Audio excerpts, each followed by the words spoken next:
All right, so at this juncture, we are about to inaugurate the program duly, and we are going to call on our own president, as he represents the students' leadership behind the building of this program, to also come and give us the welcome address and welcome everybody here officially to the program. So with a round of applause, let us give it up for Mr. Edwin Boateng.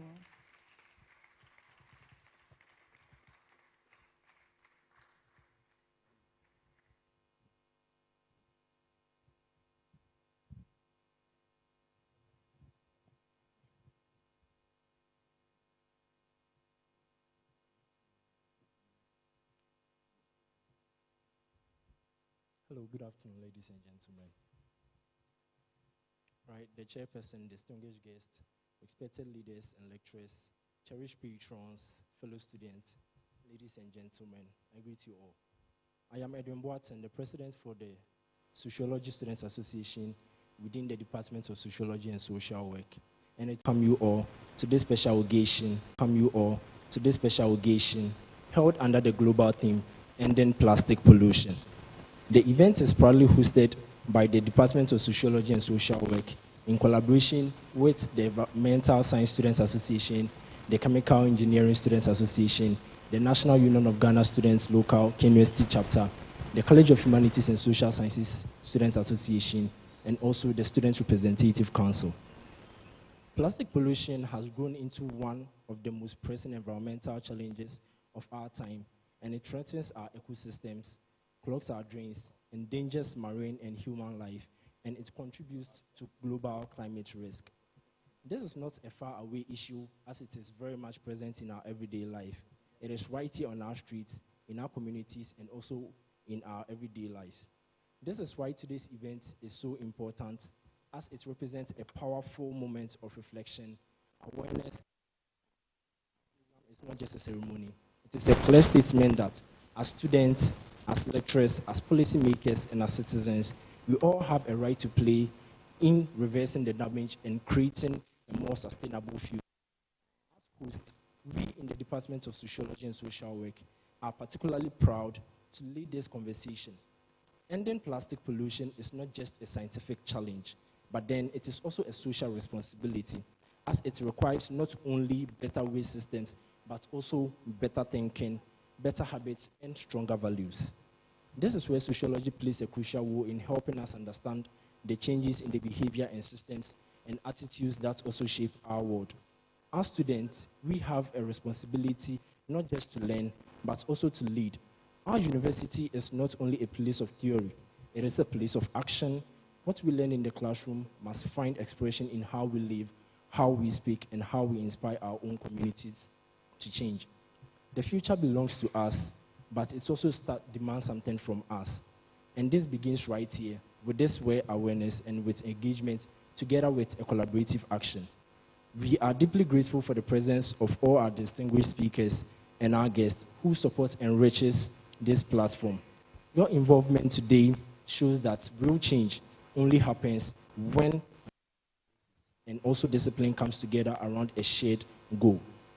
To our respected lecturers, thank you for your ready support and mentorship. To our partners and collaborators, your presence reminds us that building a better environment is a shared effort.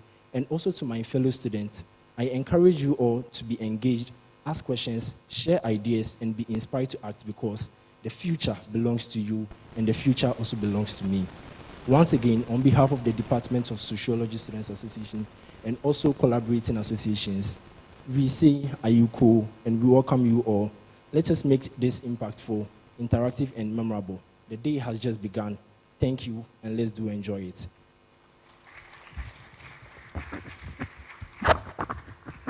Thank you so much, Master Edwin Boateng. So next on our list, we'll be having someone who would give us the purpose of the gathering, just summarizing the reason why we are all here.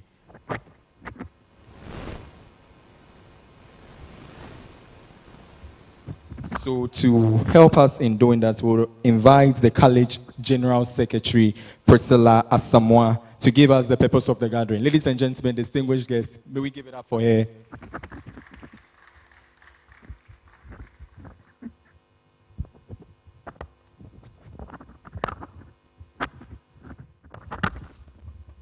Good afternoon to you all. Good afternoon to you all. Fellow students, esteemed faculty members, honored students. Asante Asama Fresla is my name, the General Secretary for the College of Humanities and Social Sciences. And this afternoon, I'm very pleased to welcome you all to this important day. That is the World Environment Day. Today, that is June 5th, 2025, we gather to celebrate this important day, which is themed Ending Plastic Pollution.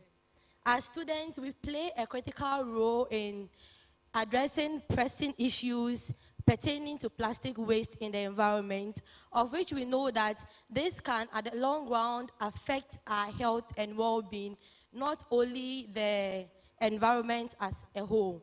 I'll urge each and everyone here to take action, engage with us, and sit comfortably as we have and discuss issues pertaining to ending plastic pollution. Thank you very much and have a wonderful day.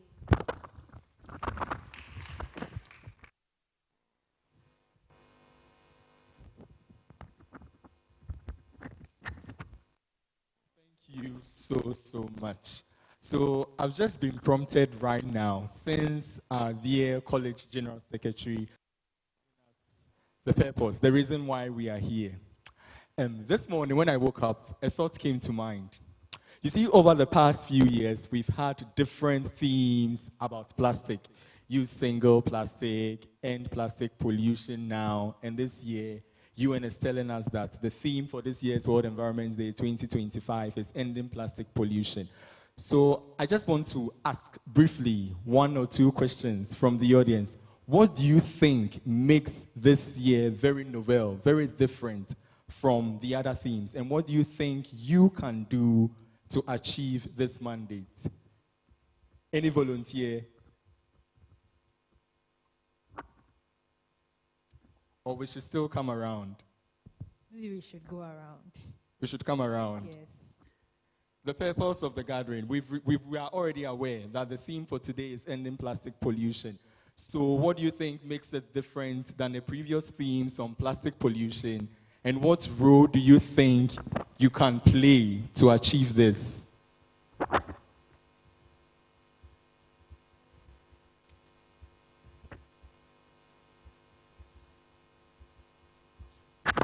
My dear lady, hello.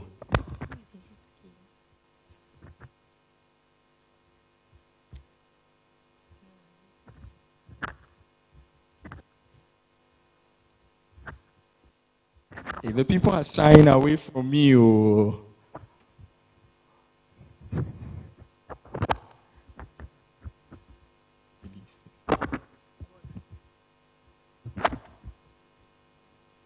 Okay, so I found someone here from environmental science. My answer, people, you are really doing well. Shall we give it for them?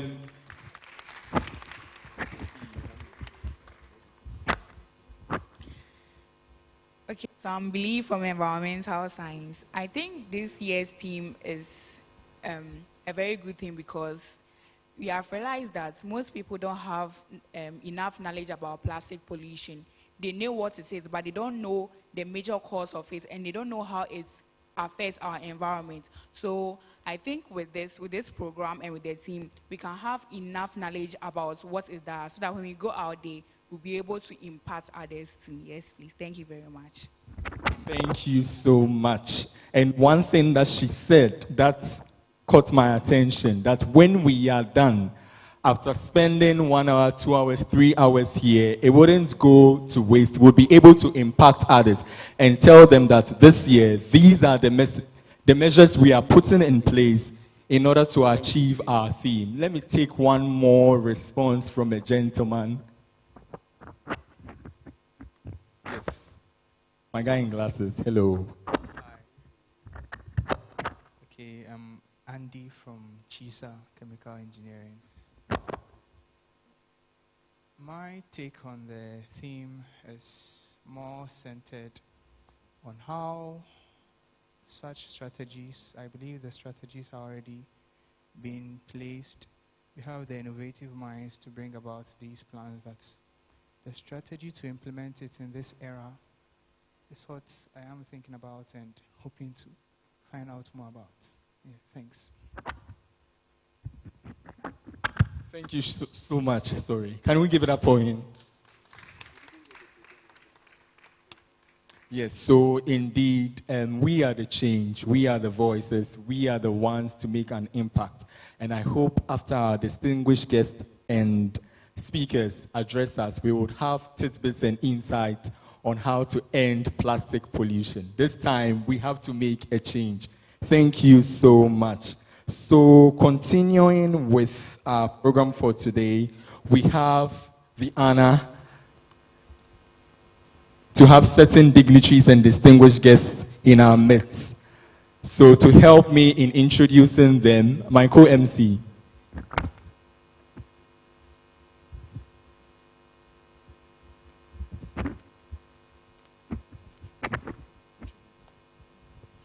Okay, so at this juncture, we are going to introduce our dignitaries and our guests who have spared some time outside of their busy schedule to come and grace our beautiful location. So I have here with me the representatives of Ashanti Regional Minister. Please, if you are here, let's see your hand, and then please let's clap for them. Let's give them a round of applause. The representatives of the Ashanti Regional Minister, thank you so much for making it. We also have Mr. David Opong, and then Madam Esther. Thank you so much for coming. Please, let's clap for them. Let's give them a round of applause. And then we have the HOD for Geography Department, and then the Head of Department for Sociology and then Social Work, Madam Esmeralda. Please, thank you very, very much for gracing our program. We also have with us Dr. Sulemana, the Lecturer for Environmental Science and ENSA Patron. Please, let's give it up to him. He has done well. And we also have Dr. Saki, who is also amongst us. Let's give it up for him. And we also have Dr. Peter Juma, also patron for SOXA. Please, let's give it up for him as well. Thank you so much, sir, for gracing our program. We are so grateful. And we are going to move on to the next course of action.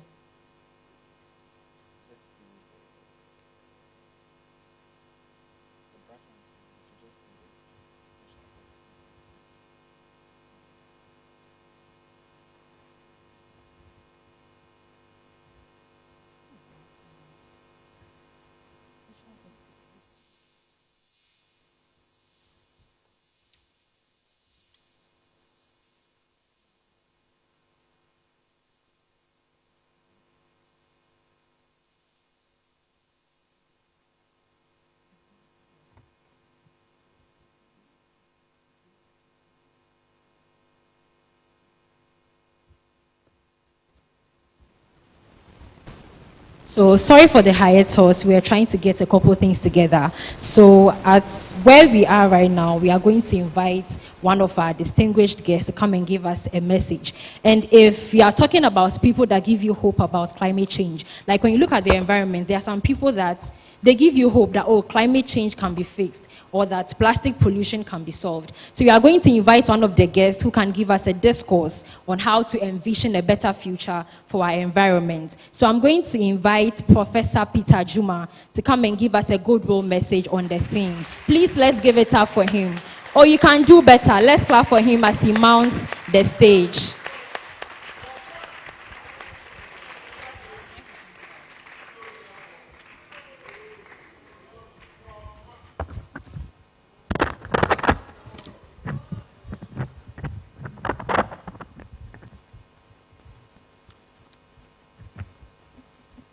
Good.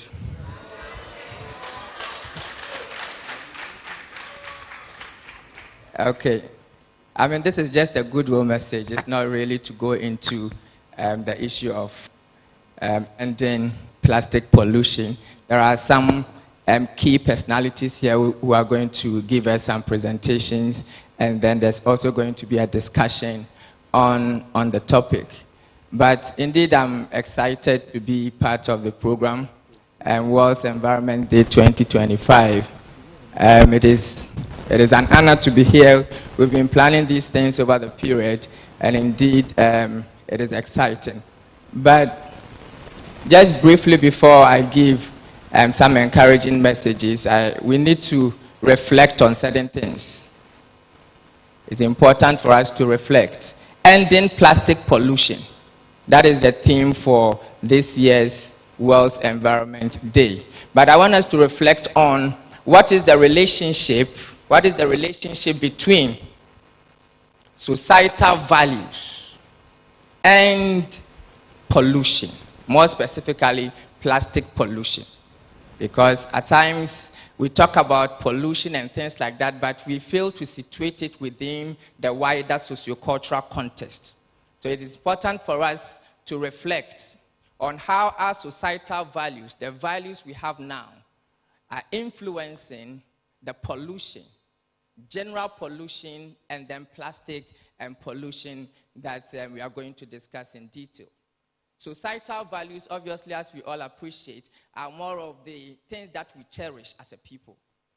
But when you think about it, you see that now, what do we cherish as a people? People tend to cherish money. We cherish assets. We cherish resources without questioning the source of the resources or the source of the money.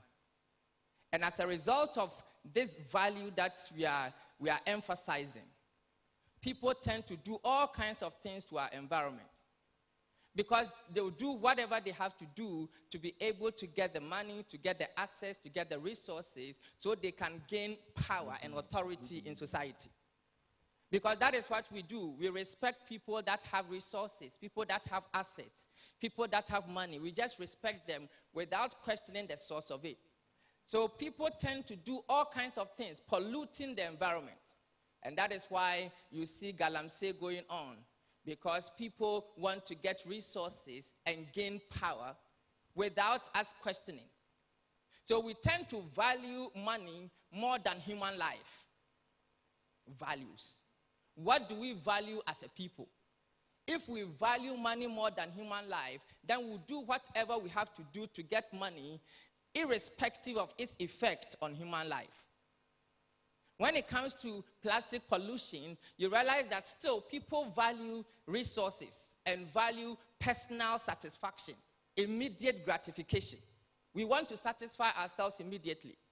So if you have waste, you have plastic waste, instead of keeping it, going home, disposing of it very well, or finding a proper source to dispose of it, you just throw it out there.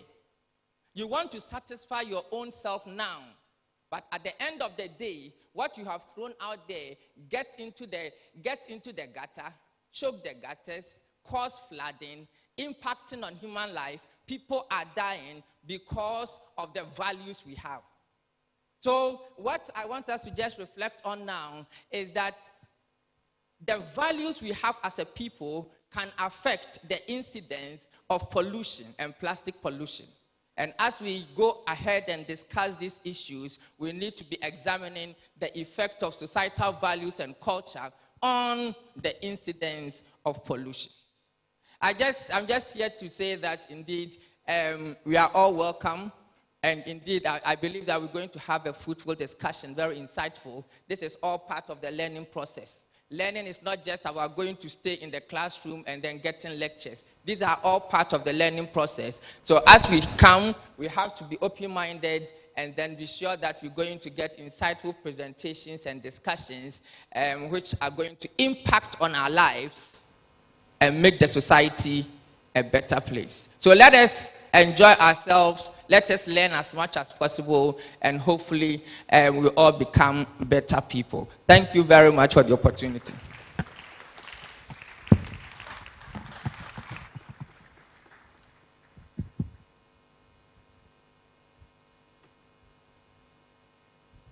Thank you so much, Professor Peter. We are so grateful for the insight you have given us. Now, on to the next. We are going to have another presentation from the GAYO representative, Mr. Emmanuel Ameyao, to also help us better understand the discourse and to continue it. So we are going to give him a round of applause as he mounts the stage to give us a detailed documentation on the theme. Thank you very much.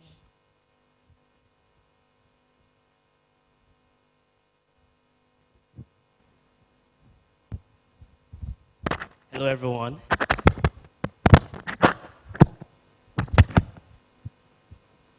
Okay.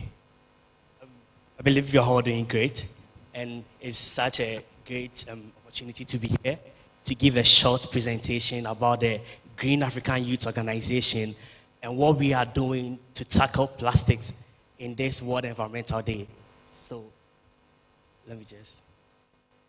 Okay, so whilst working on it, so the Green African Youth Organization, I'm sure in this era everyone have their smartphones here. If you've not heard about GAYO, you can quickly go online, then search for Green African Youth Organization, or just simply GAYO, GAYO, and you can just have more information about what we do. So this is a youth-led organization which was founded in 2010. And the main aim is that we want to mobilize youth. We want to mobilize the youth from all over Ghana and beyond in Africa for a collective action to help fight all these environmental issues that we are facing. So in the course of it, what happened is that we realized that we were more focused on the local communities, the urban areas, the rural areas, and we left one important aspect out. That's the universities. So in 2014, what happened was that we decided to have a branch, or we decided to have the GAYO Echo Clubs, where we started from UCC, KNUST-TEK, and UDS.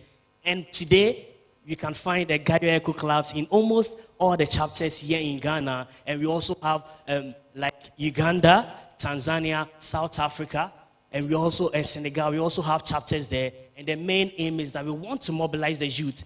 We want to mobilize students to help tackle this issue about plastics.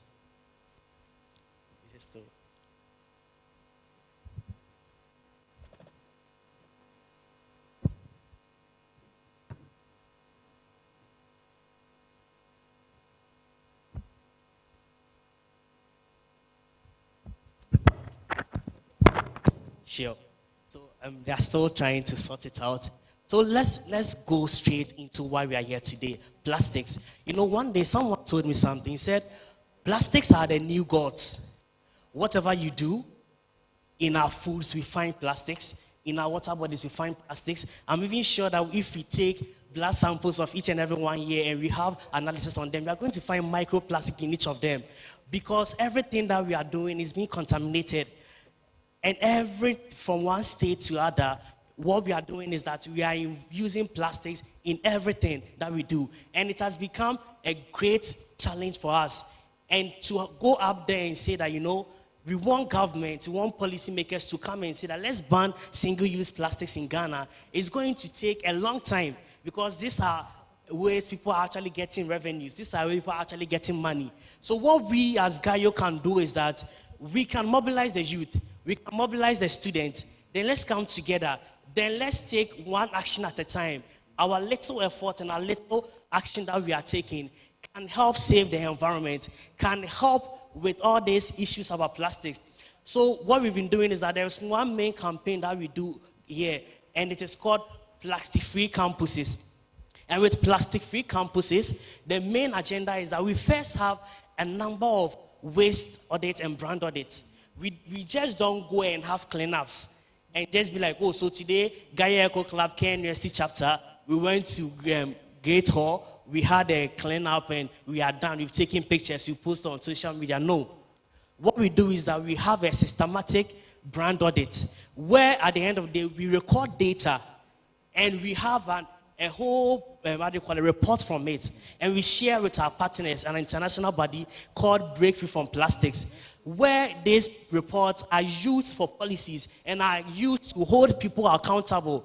That, you know, in KNUST, in Kumasi, when we had our brand audit, we realized that Vortic, we realized that Belacqua are the main, polluters of plastics. So we are able to use this data to hold them accountable.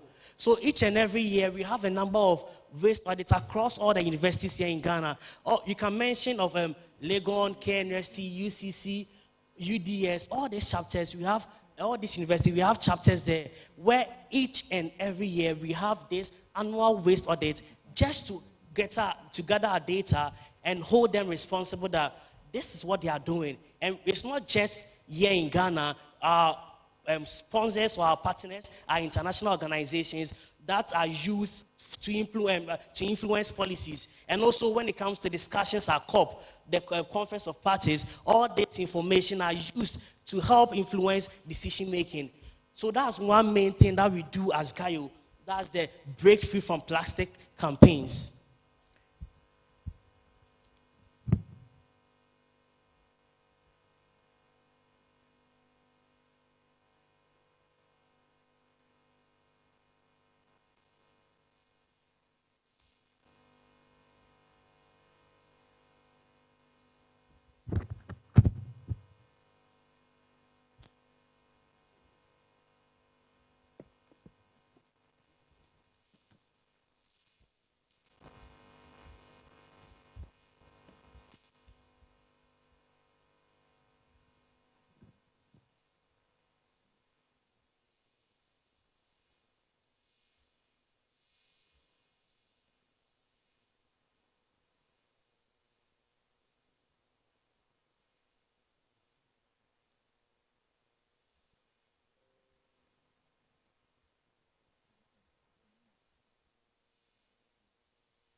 Yeah, so as they are still trying to project the documentation for us, I'm sure some of us have taken notes and we heard something, right?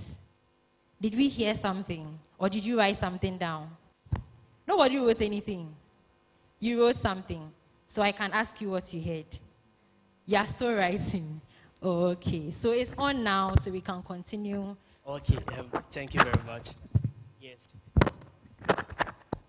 Okay, for those joining, let me quickly just go back.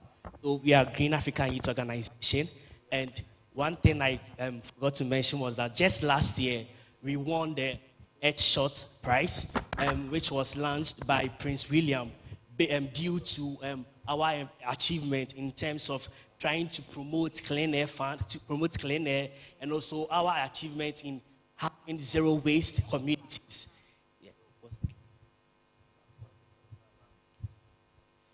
Yeah, so a story about GAYO. So this is a non-profit organization, as I made mention, and with this, our main aim is that we want to raise awareness, okay? We want to raise awareness, and we believe that in this fight, in environmental fight, in the fight against climate crisis, one of the people who can stand in and make sure that everything goes absolutely very well are youth. This is the main reason why the Green African Youth Organization helped brought the GAYO Echo Club to help us achieve this particular purpose.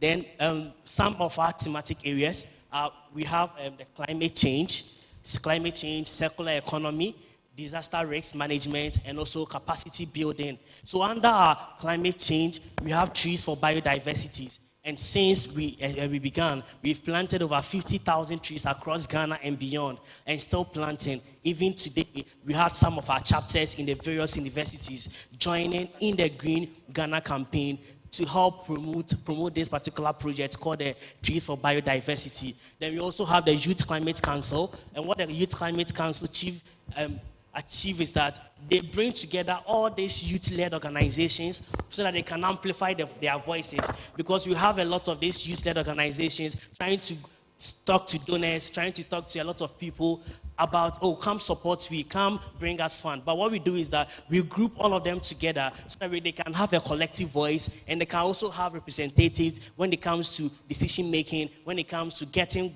grants and other important information and resources for their activity. For circular economy, what we are majoring in is the zero waste cities, and we are championing this campaign a lot in Accra, where what we are doing is that, and this is something that was learned from Tanzania. There are communities in Tanzania where they have banned plastics, they do segregation at sort, they help have composting, and all this composting are used in their farms. So in Accra, we've partnered with AMA, and what we are doing is that we are trying to achieve zero waste. So we start teaching them segregation from source right up to we have an MRF where the waste are separated. So we have plastics, we have metals, we have the food waste, which is being converted into composting, and we have started urban garden. In some of these organizations, they are back door, and even in some homes. And this is what we are championing. And the main aim is that we want to achieve zero waste campuses. And we are trying to see that every university can help or can also try and have an MRF where waste is segregated. And this thing can start from our behavioral change, where each and every one, starting from first years, they are taught about segregation from source. They are taught about how to use their own recycle bottles, how to use their own tote bags, so that we can have a cycle. And even all the food that they eat and the food waste can also be converted into manure, can be converted into composting, and can be used for a lot of demonstrational farms on campus. So these are all things that we are trying to achieve. And when it comes to disaster risk, we know that sometimes we are prone to a lot of disaster in terms of flooding and a whole lot of this. So this is also an awareness campaign to help. And for capacity building, we believe that we have over 10,000 youths in our network across Ghana and beyond. And one of the ways to help them is that we want to build their capacity so that when they go to the work field, they are ready materials. So we have a lot of capacity building trainings on leadership, on research, about writing, on social media, on storytelling, just to build their capacity on all of this. So we change just focusing on the youth. As we can see, almost each and every one here is a youth. So that's where we start our change from. So even with GAYO Echo Club, we also have some initiatives where we reach out to basic schools and we reach out to senior high schools. And all this is under our initiatives. So because of time, let's just quickly move on. Let's go. And let me just quickly take us through some of our main activities that we do. That's the plastic-free campuses I made mention, soft and hard skills workshop to basic schools, developing their capacity and all that. So the main aim is that all these activities and everything is put in place so that we can build the capacity of young ones in the basic schools, in the senior high schools, in the universities, and even higher, to build the capacity so that they can come out, they are also champions, so that they can stand anywhere. We have a lot of our members and our people in our network attending vital conferences like COP, like a whole lot of engagement just to represent us and also to help with this fight against climate change, because we are building their capacity. And these are some of the activities that we do, and just pictures to show some of the things that we do. All these are activities that we do here. Yeah, so today, whilst we are talking about ending plastic pollution, the feedback of what I want us to take home is that the fight against plastic is a long fight, and it involves youth a grassroots movement, it involves policymakers, and it involves a whole lot of things. But what we can do as a youth is that we can take up action in our own way. As a youth, you can decide that today, I'm going to get a reusable bottle. I'm going to get a tote bag. When I go to a shop and I purchase my water, I purchase water from a sachet, I can pour it into my reusable bottle. Then I can gather this, give it to the woman out there who is taking them. Then if I'm going out, if I'm not cooking, and I'm going out to get food, I can have one bowl I use, where instead of going to take this packaging and all these wrappers which end up in the bin, I can have this bowl, go there, and they can serve my food into it. So that each and every time I'm going, you will even become the woman #1 customer, because you know that, oh, this my guy, when he comes, he's not taking my packaging. He's coming with his own bowl and his own tote bag. So that by doing that, each and every day, you are refusing a number of plastics. And at the end of the week, at the end of the month, you refuse huge tons of plastics. And each and every 1 year decide that we are all getting reusable bottles, we are all getting these bowls, and we are all getting these tote bags as a way to help combat plastics.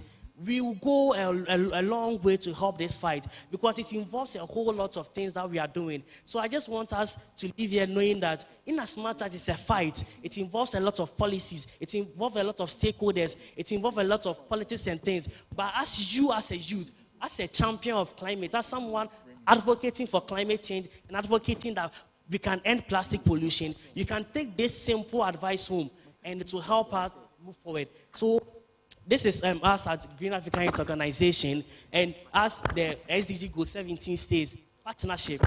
We are open to having a lot of partnership with the universities, departments, colleges, and groups, so that we can all help in the fight against plastic. And if you want to find out more about what we do, you can just scan, and you can have a whole lot of information about Green African Youth Organization. Thank you very much.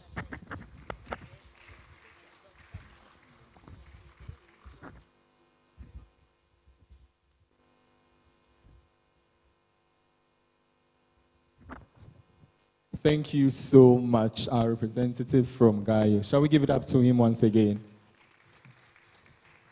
So, giving honor to whom honor is due, we have some lecturers from the Department of Environmental Science.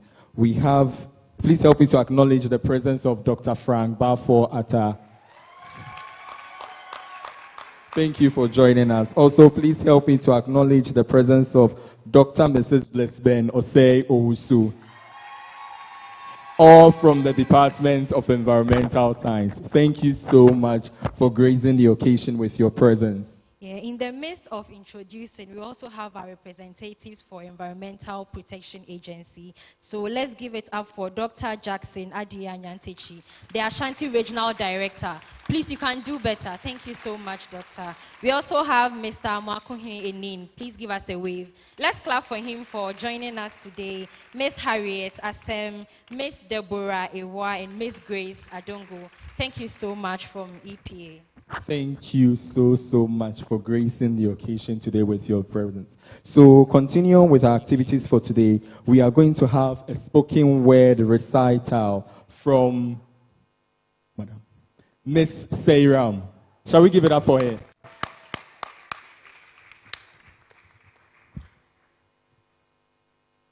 You can do better. You can do better.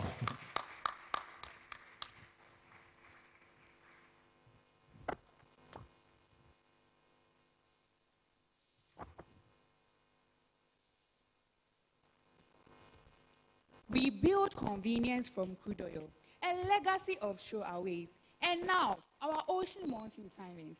Once upon a time, we carved gods out of stones, but today we mold idols from plastics, single-use, soulless, 7 seconds, but lasting centuries, so we must scream for her. Turtles tangled in 6-part trains, seabirds starving on full stomach of indigestible waste. This is not nature's design.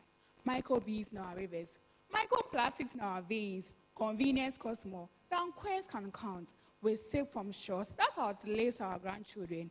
We wrap fruits in armor, more enduring than trees. We were meant to steward, not smoother. What legacy do we then leave when plastics outnumbers planting, when beaches whispers, not with waves, but with rappers? This earth with us, with choices not changed to packaging, but reuse, refill, and rethink. Because change does not only come in recycling bins, it comes in revolutions. So, let this be the last chapter of a toxic love story where we break up with plastics for the oceans, for our children, for ourselves. Enough is enough. Thank you.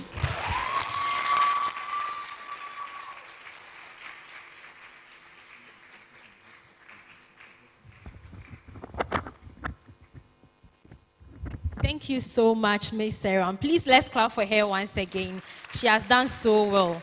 This spoken word is more than pollution. It's louder than plastic bags. Oh, we can do better. Clap for her. She has done very, very well. And on to the next, we would have an exposition from one of our HODs from our social sciences faculty. And it's in the person of Mr. Prince Oseiwusu. He is coming in place of the Pro VC. So let's give him a round of applause as he comes to give us an exposition on this year's theme. Oh, you can do better. Elsa, Soxa, Renasa. Oh, please, let's give it up to him.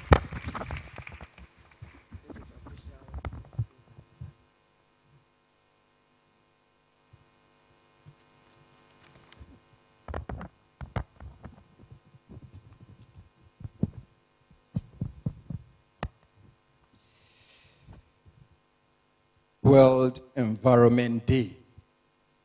How do you respond? Ending plastic pollution. World Environment Day. Ending plastic pollution. Thank you and good afternoon.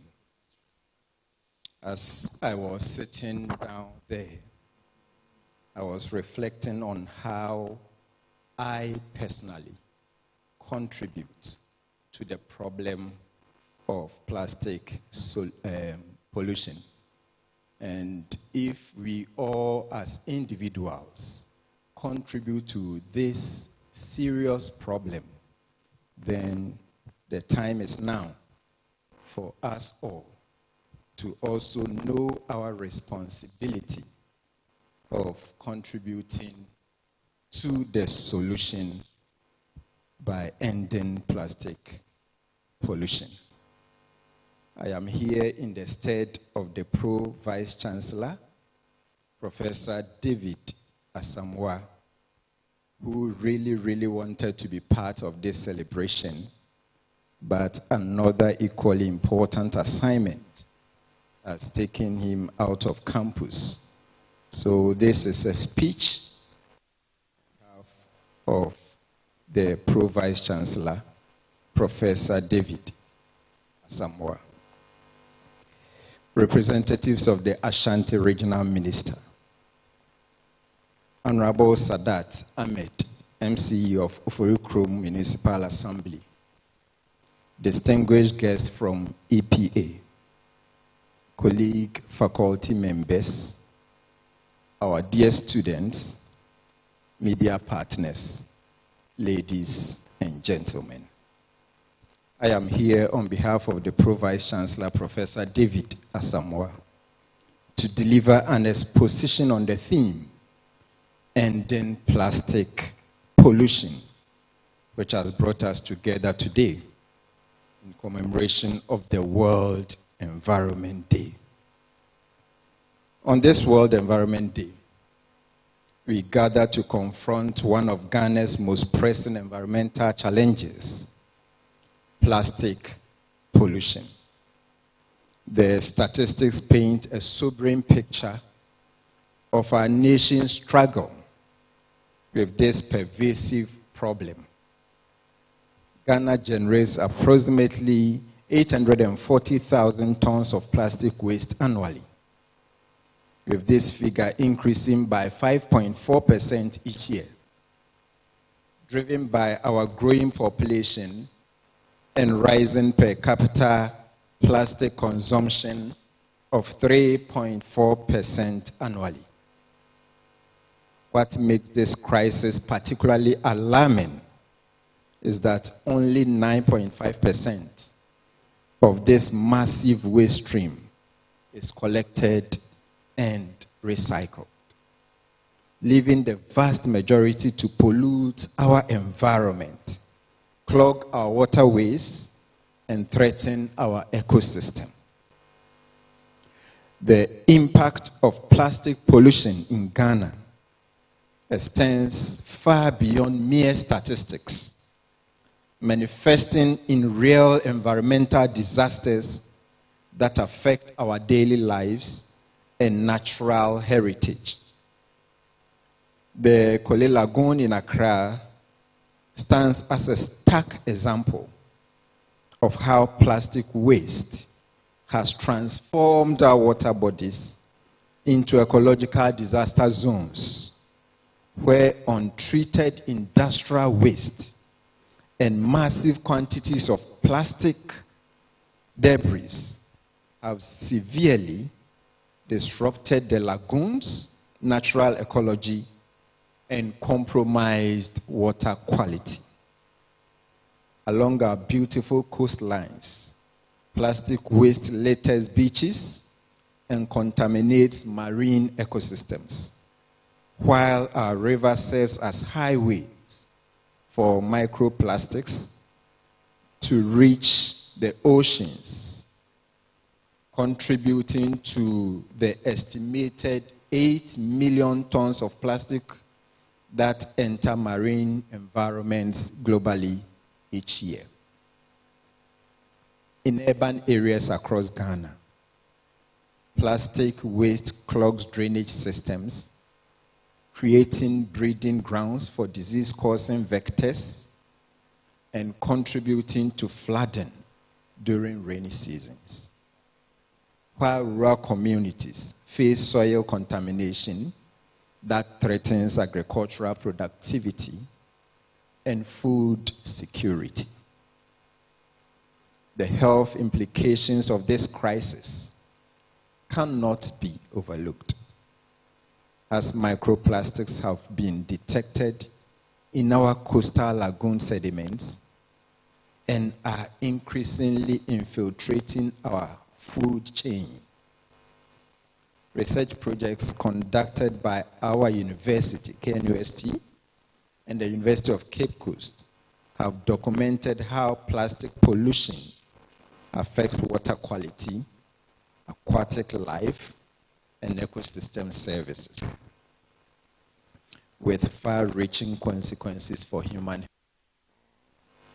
The situation is further exacerbated by inadequate waste management infrastructure and limited public awareness about the long-term consequences of plastic pollution, creating a cycle where the problem continues to worsen despite growing recognition of the severity of the issue.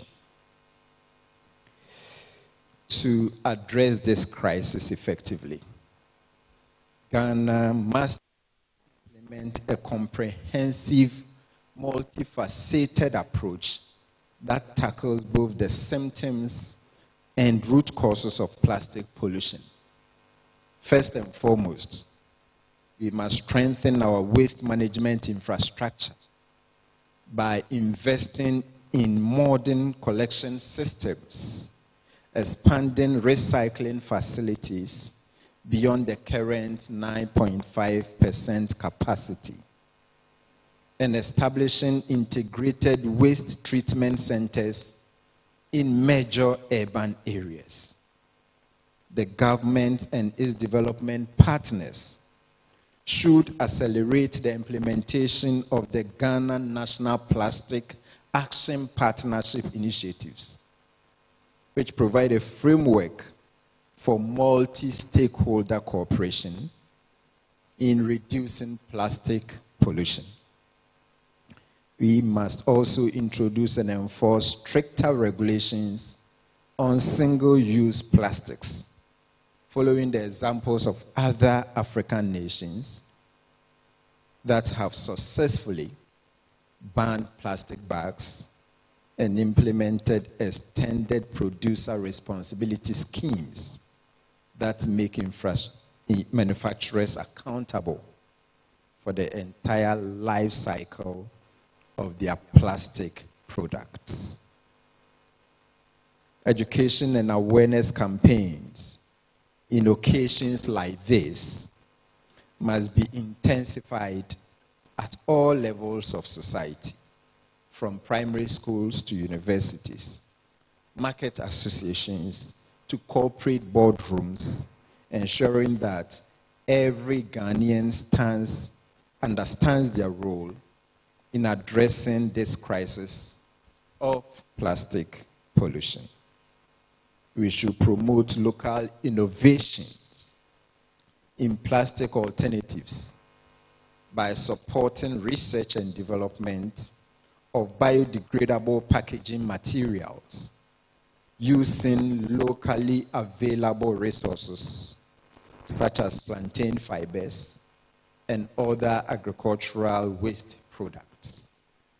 Community-based recycling programs should be established in every district, creating economic opportunities whilst addressing environmental challenges such as plastic waste pollution. The private sector must be engaged in incentives for companies that adopt sustainable packaging practices and invest in plastic waste reduction technologies. Furthermore, Ghana should leverage technology and data to monitor and address plastic pollution much more effectively, following successful models that use data analytics to optimize waste collection routes and identify pollution hotspots. We must strengthen partnership with international organizations and donor agencies to assess funding and technical expertise for large-scale waste management projects, such as the World Bank-supported initiatives aim to collect and recycle hundreds of thousands of tons of plastic waste over the next decade. Beach cleanup initiatives and river restoration projects should be scaled up with support from organizations like Beach Cleanup Ghana and River Recycle, while creating sustainable employment opportunities for the youth in the green economy sector. As we observe World Environment Day today, let us remember that addressing plastic pollution in Ghana requires urgent, coordinated action from all sectors of the society. The cost of inaction is measured not just in environmental degradation, but in public health impacts, economic losses from ecosystem damage, and the legacy we leave for future generations. Each of us has a role to play, whether as consumers making conscious choices about plastic use, students researching innovative solutions, businesses adopting sustainable practices, or citizens advocating for stronger environmental policies. The time for half measures and delayed action has passed. Ghana's environment and our collective future depend on the bold steps we take today to against plastic pollution and build a more sustainable, cleaner nation for generations to come. On behalf of the Pro-Vice Chancellor, Professor David Asamoah, and on my own behalf, I wish us all a productive celebration of the World Environment Day today, and welcome our distinguished guests to KNUST. Thank you so much. for your attention.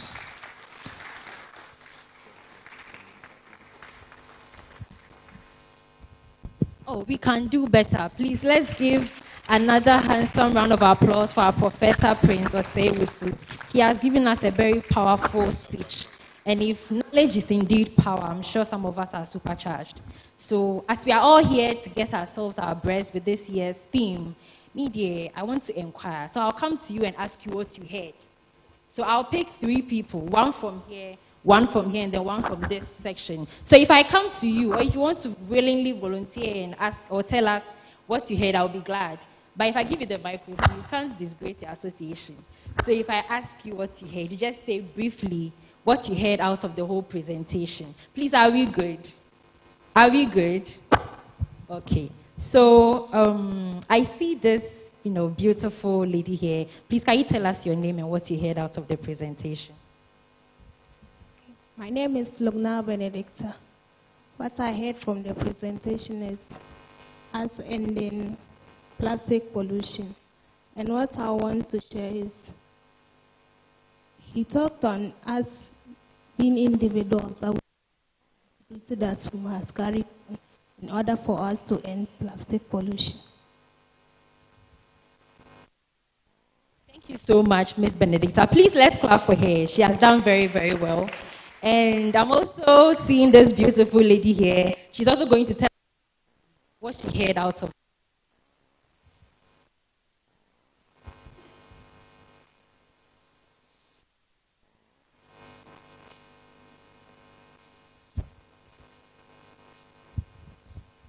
She says she's shy. Please, a gentleman, you say something for us.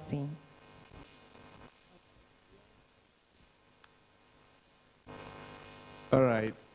What I heard is how plastic affects aquatic life, that is marine life, and how plastic also causes infections in urban areas, diseases in urban areas, and how plastic causes pollution during rainy seasons. Thank you very much. My name is Akwakapo. Let's give it up for him. He has also done very. I also heard that beach cleanup initiatives should be scaled up. And I think this is something that those who live in coastal areas can resonate with. Like if you go to the beaches, sometimes they are dirty, they are loitered around, and it's not healthy for our water bodies. So if beach cleanup initiatives are scaled up, it also gets employment for people. People will be employed to take care of the sanitation of the area. So I'm going to let last gentleman tell us what he heard in this lane so that I know that we are all participating. Please, is that okay? Oh, are you happy to be here? Are you happy to be here? Please clap for yourself. Clap for yourself. You have done very well for sitting through. So quickly, I'm looking at somebody. Hello. Please tell us what you heard. My name is Juan Jumo Luis. So personally, I enjoyed the spoken word, which basically summed up our acts which result in pollution of our various water bodies and then the environment as a whole. And then if you continue with such acts, what legacy will we leave behind? Yeah, so I believe as pioneers of our environment, there's a need for us to protect our environment and then do away with such acts that will destroy it, basically. Thank you very much. Please, let's clap for ourselves once again. So well to this stage. So as the program continues to build momentum, we would also like to invite one of our distinguished guests as the chairperson who arrived due to time and duty, didn't join us from the start. So we would like to welcome on stage the director, the Ashanti Regional Director for EPA, Dr. Jackson Adiya Nyantechi, to also give us a speech to grace the program. Please, we can do better. We can do better.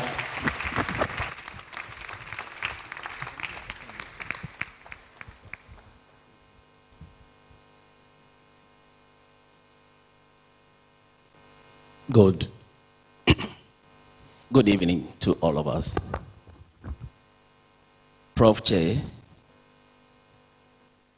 distinguished ladies and gentlemen, permit me to stand on the existing protocol already established and address all of us as ladies and gentlemen.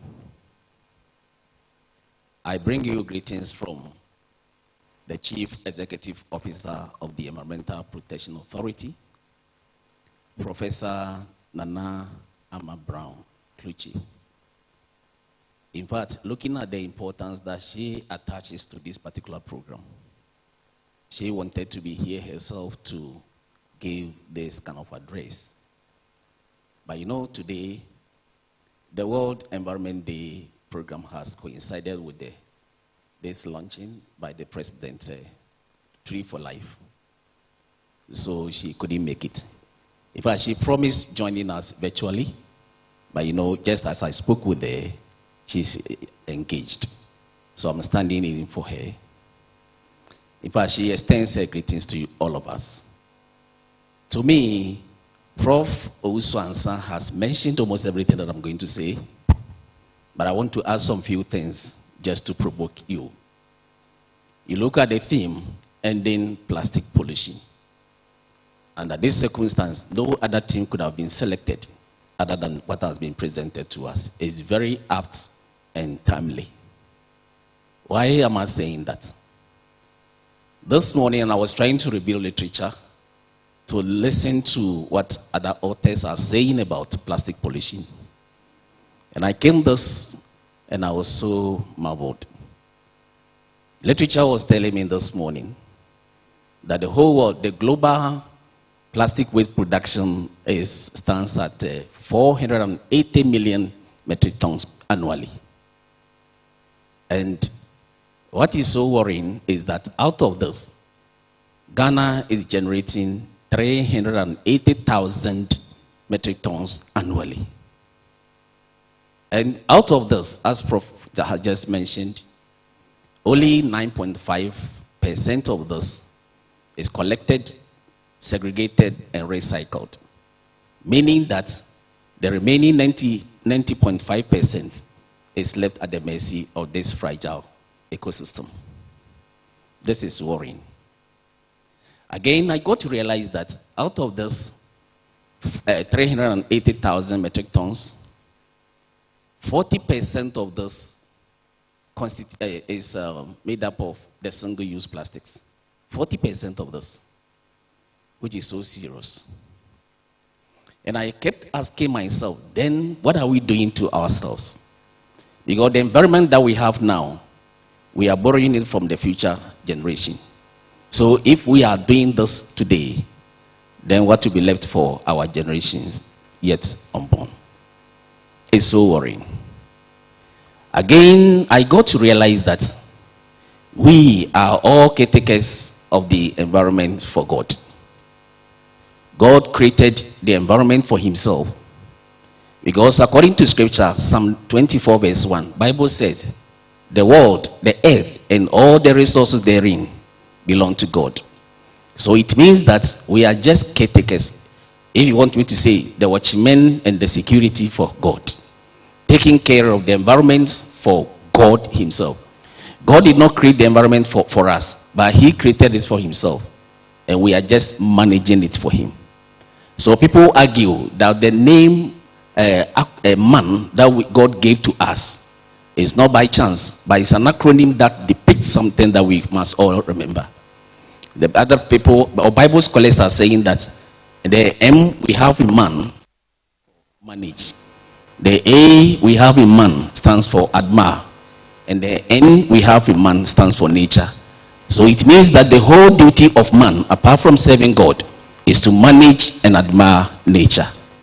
So if that is the case, why are we then turning to pollute the fragile ecosystem that God has entrusted into our care? I don't really know the scheme that God is going to use to judge. But that one day, when we appear before the judgment, God is going to ask us how we have managed the fragile ecosystem that he left into our care. I believe he has challenged and proved all of us to act. Now people are looking up to the Environmental Protection Authority. Prof says, I should tell you The environmental protection is a shared and a collective responsibility. It is everybody's job. Now we had some gaps in the previous act that we enacted. Now we sat down on the 6th of January 2025. We have revised our act and we have come out with a new act with stringent, more stringent punishment that we have in. So that is the same act that metamorphosed the Environmental Protection Agency into an authority. So now it's a crime for you to say Environmental Protection Agency. It is now Environmental Protection Authority. And what is so key in that act is that we take oversight responsibility over all activities that have something to do with the environment. It means that if you are an NGO, if you are in the academia, and you are doing something that is related to the environment, the Environmental Protection Authority takes oversight responsibility in that. That is very important. Again, the Environmental Protection Act also addresses the emerging issues that we have. We can talk about the plastic waste pollution that we are saying now. We can also talk about the electronic waste that we have. All these things have been addressed, detailed in the Environmental Protection Act. So Prof says, I should tell you, now we should all be charged. We should all be provoked enough to ensure that the serene and the clement environment that God gave to us, we are all charged to ensure that we are protected for us. You know, there's this kind of interdependency or positive correlation between man's quality of life and the environment. The healthier the environment, the healthier the man's life. So, the more we pollute the environment, what it means is that we are reducing our lifespan. Therefore, we need to all sit up to ensure that we say no to against single use of plastics. Let us refrain from that and make sure that we rethink, we reuse, we recover, and then recycle. That is the way forward. Prof has already proposed the how do you call it? This economy, or how do Prof, how do you call it? The one you proposed, the model where the plastic waste comes out and then we make sure that it doesn't get to the external environment. That is the circular economy that he has been proposed. Let us ensure we adhere to these kind of proposals and ensure that we do the right thing. The Environmental Protection Authority is ready to collaborate with the researchers, including the academia, to ensure that the serene environment is well protected for this generation and the future generation as well. On that note, on behalf of Professor Nanama Brown Kluchi, I want to say ayiko to all of us. May the Lord be with us all. Thank you so much, Dr. Adia Nantichi. Shall we give it up for him once again? And indeed, the main aim of man is to manage and admire nature. Such a simple but powerful slogan. Still in the mood of acknowledging our dignitaries and guests for today, we have some lecturers in our midst. Ladies and gentlemen, please help me acknowledge the presence of Dr. Techi, lecturer from the Department of Planning.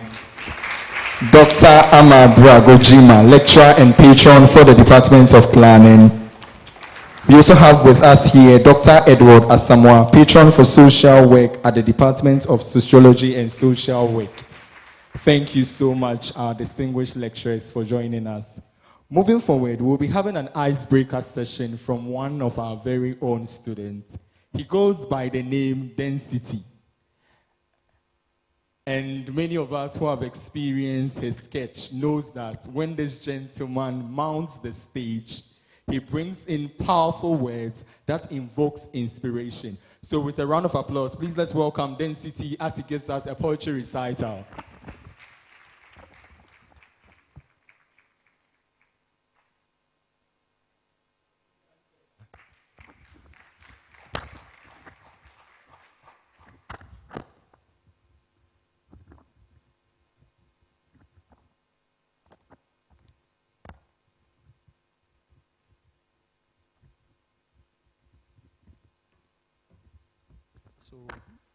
Good afternoon, ladies and gentlemen. Before I start, I would like to highlight on some few things. To begin with, this piece cuts across plastic pollution. It expatiates on how our lives as humans is inextricably tied to nature. It encapsulates our choices, what we consume, what we eat, what we breathe, what we drink, and what we think. Ladies and gentlemen, my name is Nathan Kublenu, but you can as well call me Density. And you can as well call me Density. I would like you to join me in this call to action as we recognize the imperative because in doing so, we also secure our lives, our future. Plastic pollution is a silent poison invading oceans and choking wildlife, and also it's also even entering food chains and as microplastic. It's time to trade pollution for preservation, because every plastic bag discarded, every bottle left behind becomes a sentence to nature's obituary. This piece is about the great fall of Humpty Dumpty. Humpty Dumpty's great fall. It weaves the fragility of nature. Humpty Dumpty is likened to that of an egg, and it's contingent on man to protect it. Be the voice for nature's tomorrow today. In 1623, the English poet John Donne once said, "No man is an island entire of itself." In the same aphorism, no human mind is an island entire of its spirit. The outcome of our lives is largely dependent on our mind. No human body can be functional without the help from its surroundings, and any man's death diminishes me because I'm involved in mankind. You, Humpty Dumpty, stop the intoxication by feeding your body on what is junk. Sleep is a good ally, a recipe for success, but less than 7.5 hours a day can affect your cognitive, and the extremity of it are best left for your grandma and grandpa. Sing some song, Steve. You are life's musical strong man, so don't grow cold. Be that wrestler that trains his muscles to be as hard like the rock, as tough like stone, stone cold. A wake-up call for the hard call. The intoxication of drugs, tramadol, tapentadol, and more. We have paracetamol and coal, like the codeine, cradles addiction, and eventually shutting down the brain's function. In addition to this addiction, how long will you continue to gamble your health with appetition alcohol, clinging to the delusion that it is a remedy for our human problems? It is no panacea.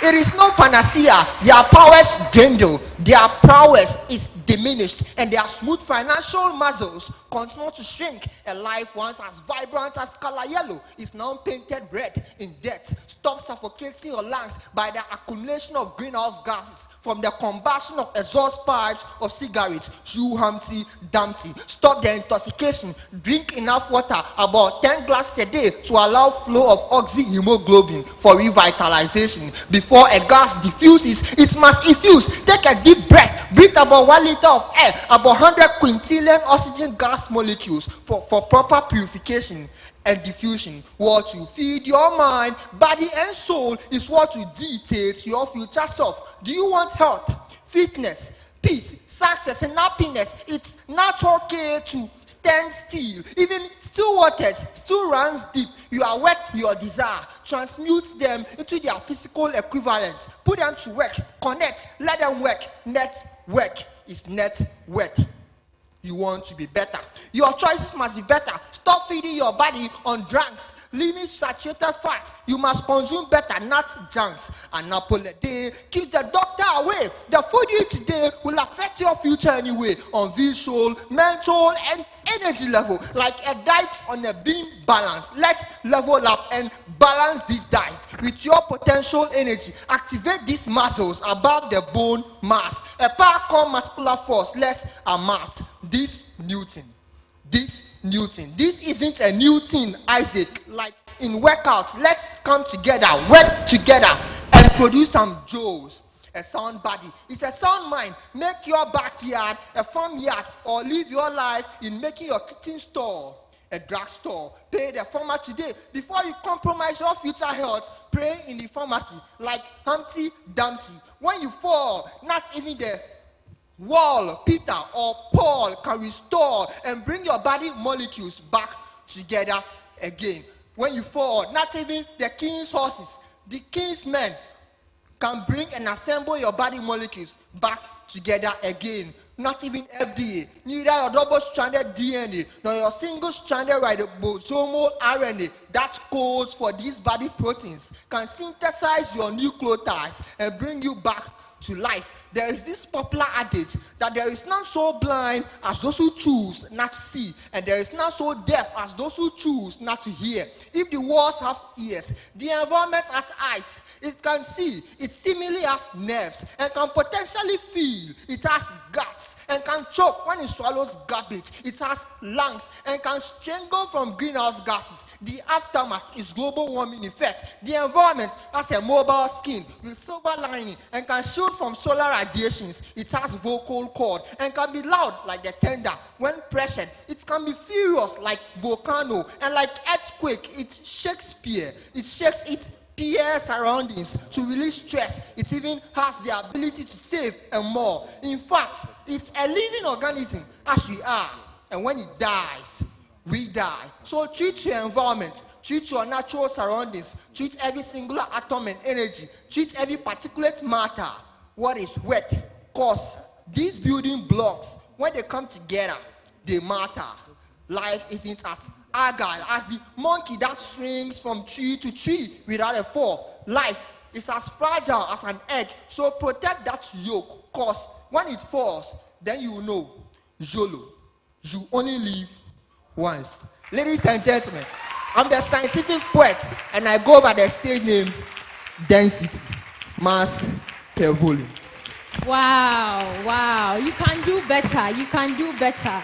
Let's give it up for Density one more time. He has done so well. This is a mixture of bars, goosebumps, and echo truth. Please, you can do better again. Let's clap for him. We are very grateful for gracing our stage. Thank you so much, Density. So from here, sometimes it takes more than one voice to lead a conversation on environmental protection.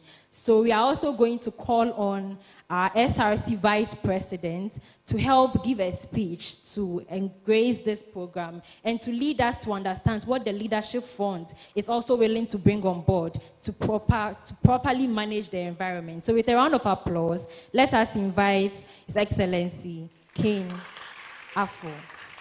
Please, let's clap for him.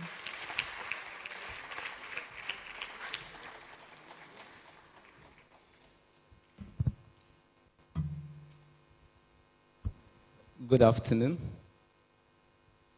I stand on all existing protocols.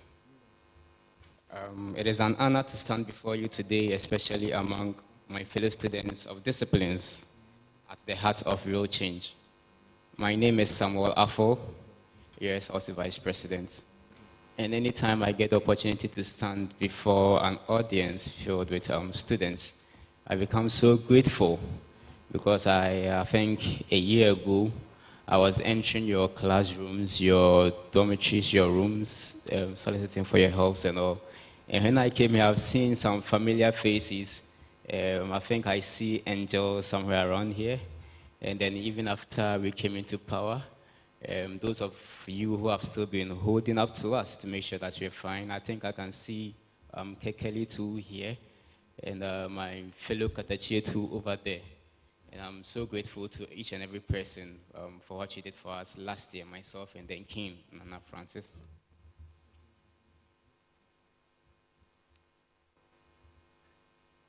So our team, ending plastic pollution, is more than a slogan.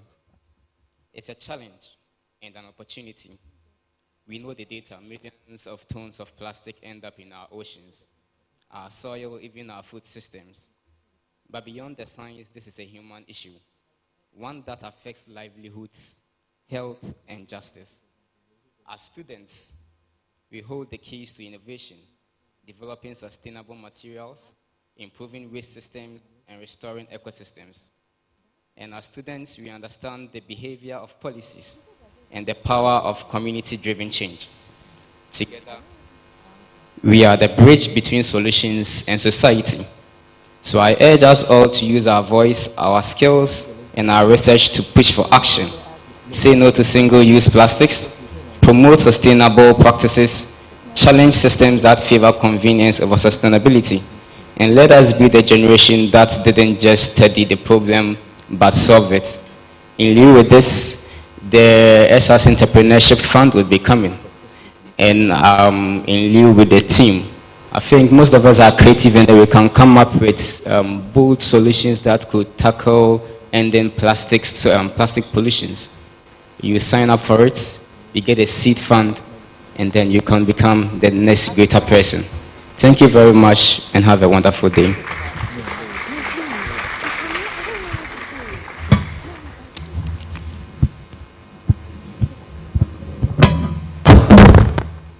Thank you so much. His Excellency Samuel Afo, SRC Vice President. Shall we give it up to him once again?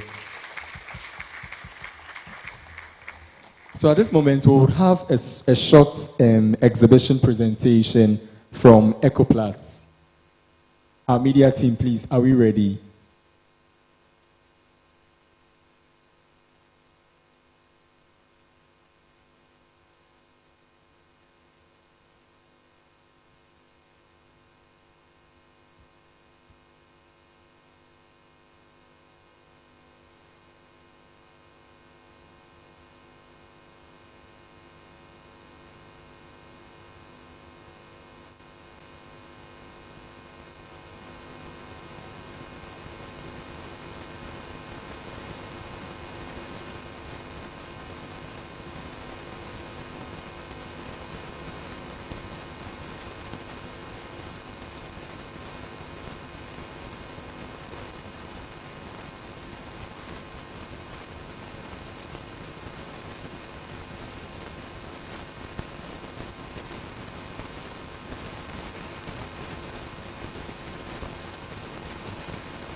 Environmental and recycling services.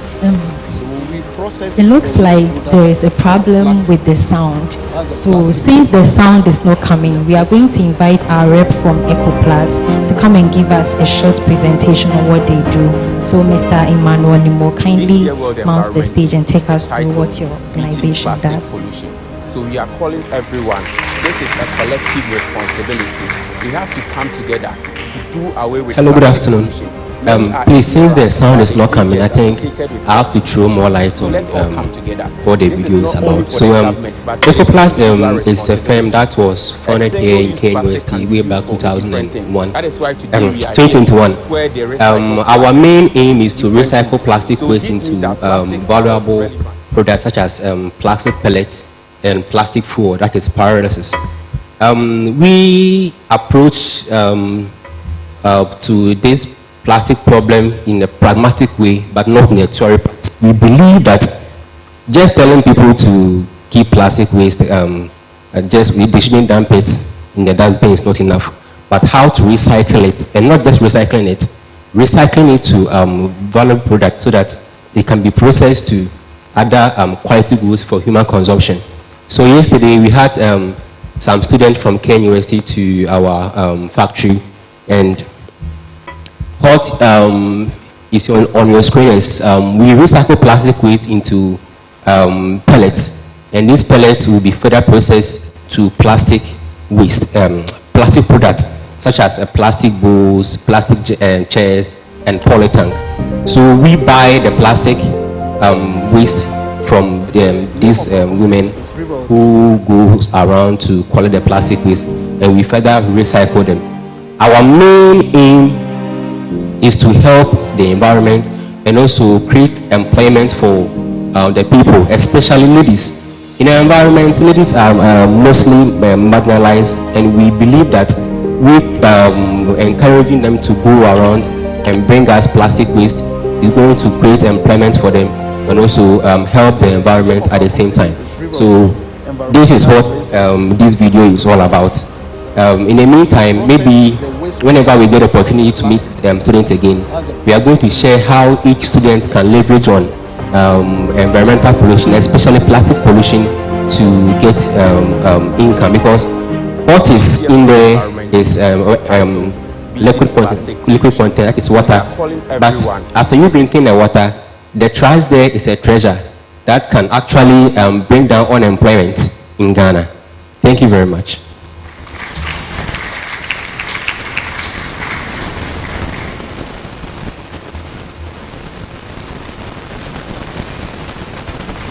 Thank you so much, our representative from EchoPlus Ghana.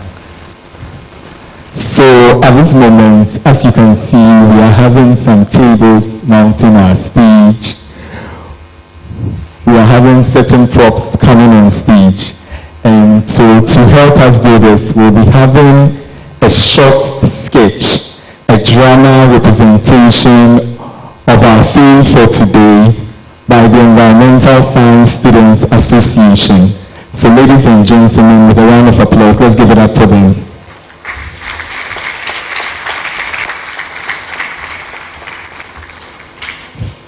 So while we wait for them as they set up their places, I have some here from the little presentations that we had so far.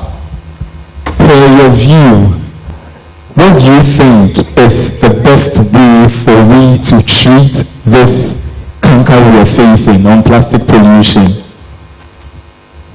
Looking at the presentations that we have so far, what do you think is the best way for we to treat this social canker, plastic pollution? Any volunteers?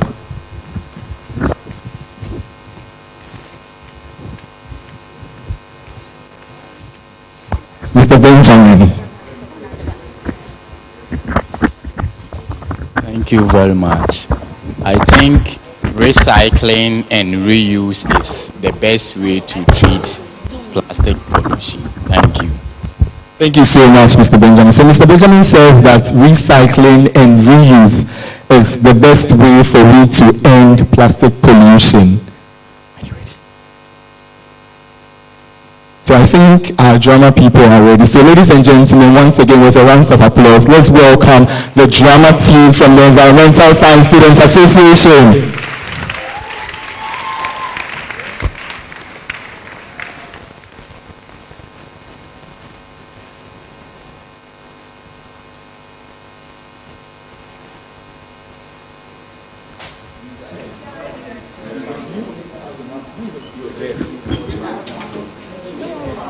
Hello. For decades, plastic has been sneaking into every corner of our planet.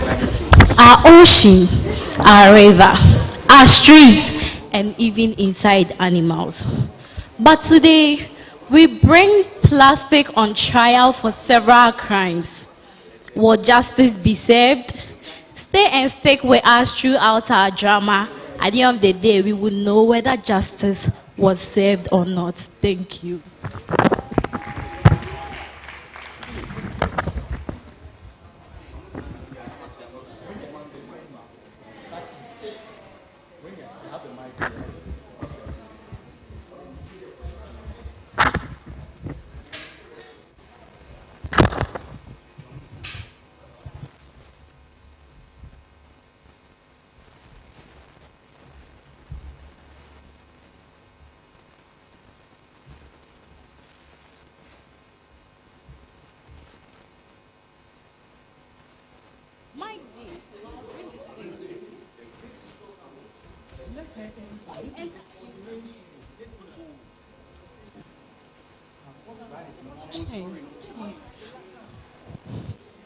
Court rise.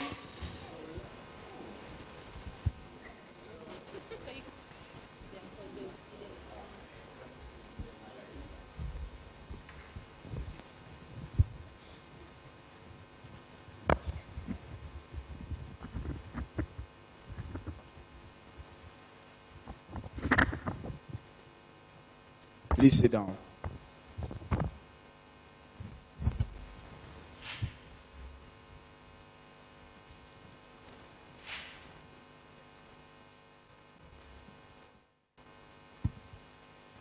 Good afternoon. I am Justice, the presiding judge in this matter. We are here today to hear the case against the accused, Plastic, who has been charged with pollution and poisoning our future. This case involves a prosecutor nature who is going to act as the plaintiff and the accused, Plastic, and his defense lawyer.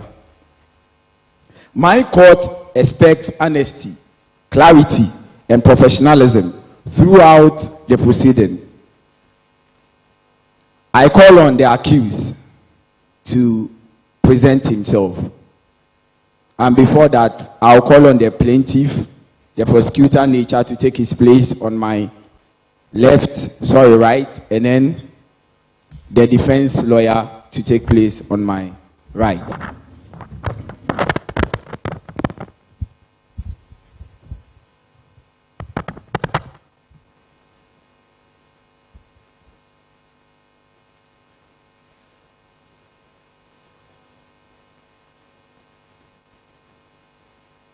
Defense lawyer, please, can you take your place at the podium, please?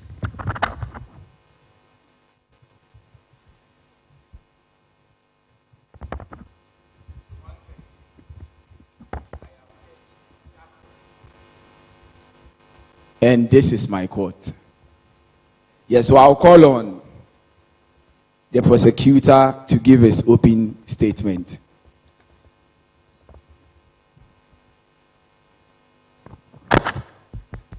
Your Honor. Counsel.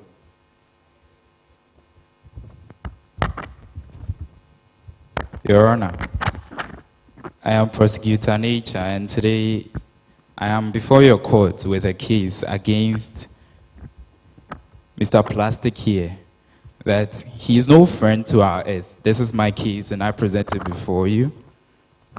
And to his defense, by the close of this case, I'm sure we should know that this guy deserves no place on our earth, and he should be done away with as quickly as possible. Thank you, counsel. I believe today is going to be an exciting day. For your information, my humble defendant here has never won a case in my court of law ever. Let's see if today there will be a history. So I'll call on the defendant to mount his place and then ask him how he responds to these accusations. Who loved me? I was made to be useful. I was made to be everywhere. Help others. Prosecutor Nature. The accused is saying he's guilty. What do you have to say to that, please? Your Honor, this gentleman, he's no friend of our earth. I'm not lying to you. Hello? He has choked our oceans. He has strangled animals. He has destroyed our air. And I think, I have 4 witnesses here who are going to present to your court. And by the close of their witnesses, you will know that he deserves to be incarcerated. With your permission, I'd like to call my first witness, Ocean Blue, Your Honor. You may proceed. Ocean Blue, mount the podium, please. Your Honor. Ocean Blue, please, this is my court. Sorry. Do you solemnly affirm that the evidence you shall give today shall be the truth, the whole truth, and nothing but the truth, to hold the integrity of the environment? Thank you. You may proceed then.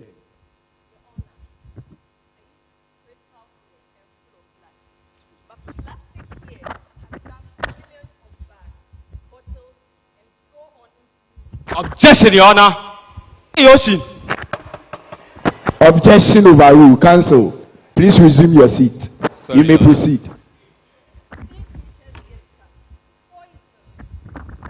In my waters,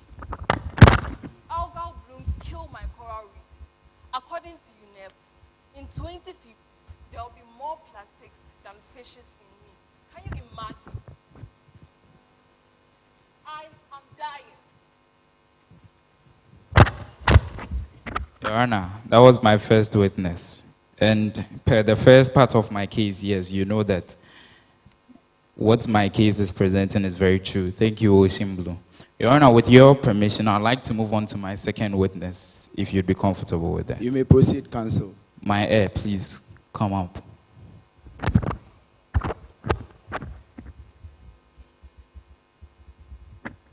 You respond to the name heir. Yes, Your Honor.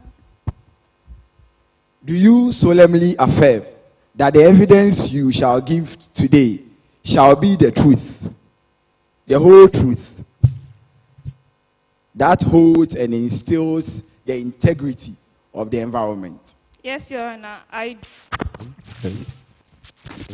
Hello.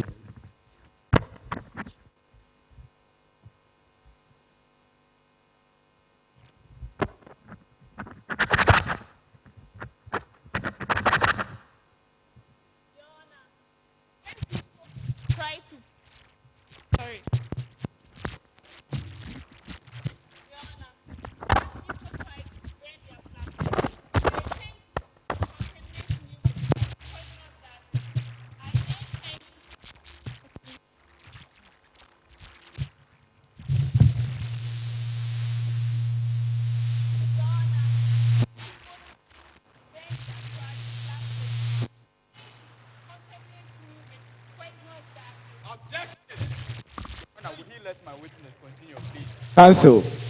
Counsel, please behave honorably. Resume your seat. Objection overruled. Please proceed.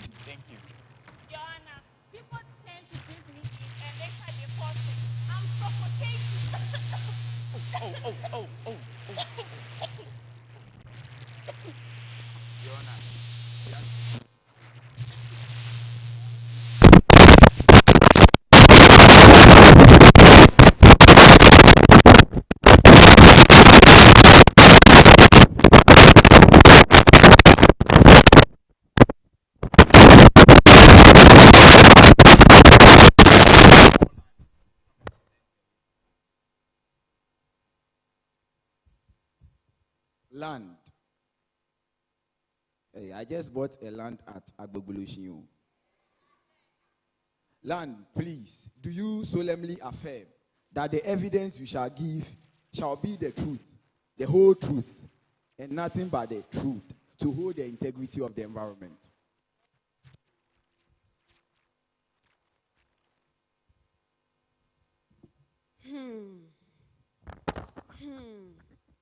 Your Honor, I used to be beautiful, clean, fertile, but now, take a look at me. Look at how I look. I look so messy.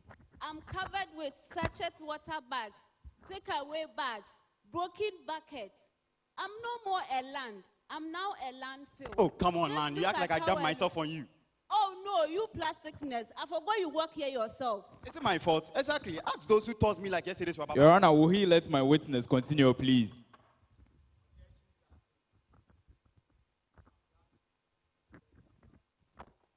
Your Honor, I'm very innocent. It's not my fault.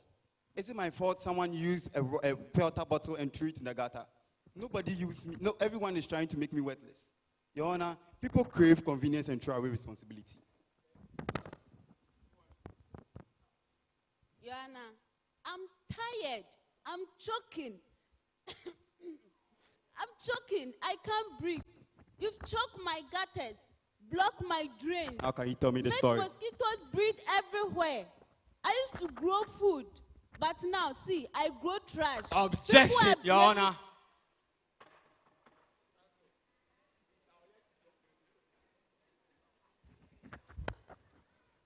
People are blaming me, but it's not my fault. It's that of plastic.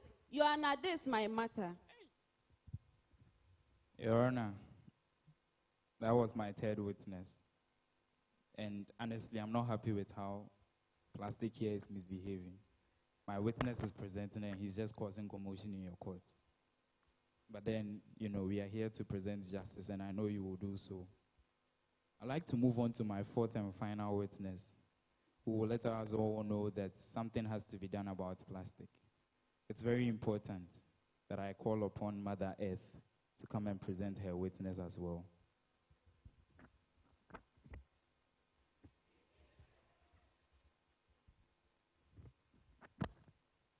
Mother Earth, Your Honor.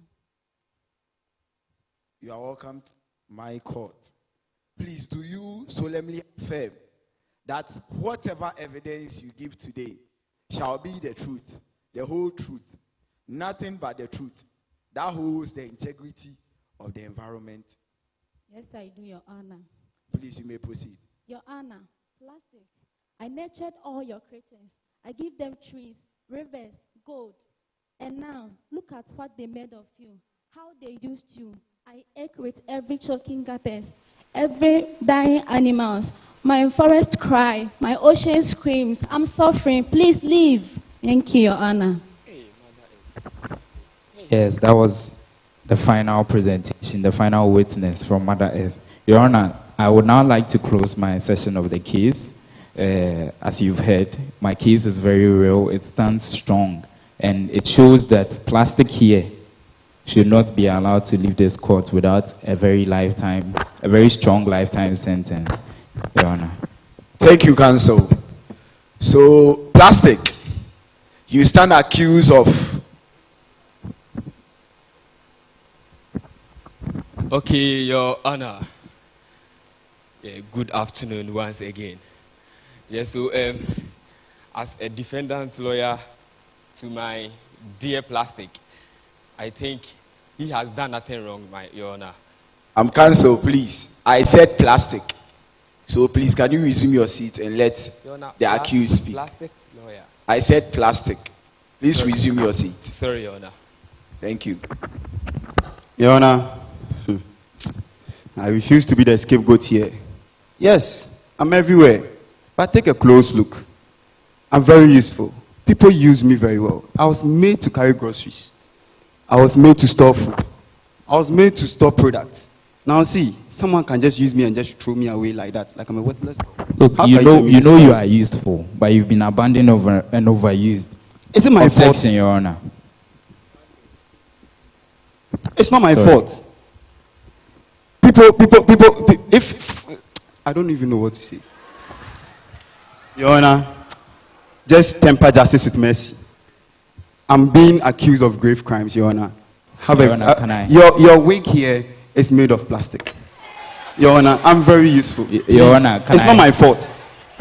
People use me and just dump me, just like that. Had it not to be me, how will you drink water from your plastic Nobody bottle? said you are not useful.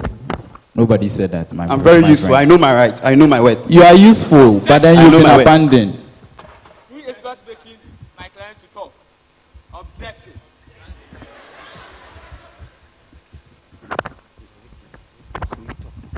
Your Honor, are they my client to any pabumana? Ghana for Munsorio. Elsa for Munsorio. Eyomunti. There are my client say. Your Honor, look at all the beautiful ladies here. Your Honor, look at their hair. The beautiful wigs, all are made of plastics. Your Honor, by the time we leave here, there is something called item 13. Your Honor, they will be in plastic bottles. So why do you do all this? And Your Honor, blame plastic for this. Your Honor, look at your defendant. Look, he's using a tablet made of plastic. So why do you say all this? Then Your Honor, if you get angry, you just take everything and you go. Because I just won't let you do this to my client. Your Honor, like Liverpool, we never walk alone. He has brought many people with him. We also brought someone with us, that is Madam Recital. Your Honor, if you give us the permission, we brought 3. We are bringing only 1. 1 in 3, that is who we also brought. Your Honor, if you also give us the opportunity, we invite her so she tells us what she gives us. Your Honor, may I? I would like to ask Plastic a question. Plastic. Must I look at my face? Will you ever change? For me, I'm ready to change. But it takes people to help me. If people recycle, reuse, and if we ban single-use plastics, that's the only solution. For me, I can't stop existing. I can never stop existing. I'm very useful. I can't stop it. I know my word. I know my word. So if we do all these things, it will be part of the solution. Your Honor, I rest my case. I do understand. You said you have a witness. Yes, please. Objection. You have no right to call. He has no right to call my witness, Your Honor. You are right. Why is he doing your work for you?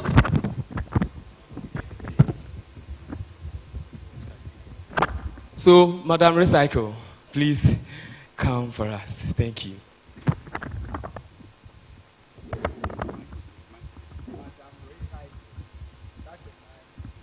Oh, yes.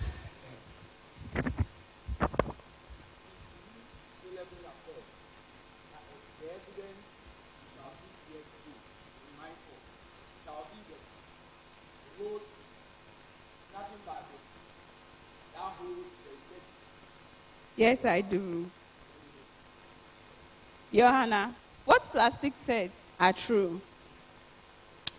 Plastic can be reborn if we act now. With recycling, yesterday's waste can be tomorrow's resource. I give you this for your soup in the house.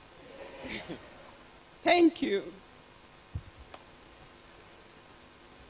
Your Honor, you've seen everything. That it is not solely the fault of my client. But then I don't know why you are all putting the blame on him. Now, what dear?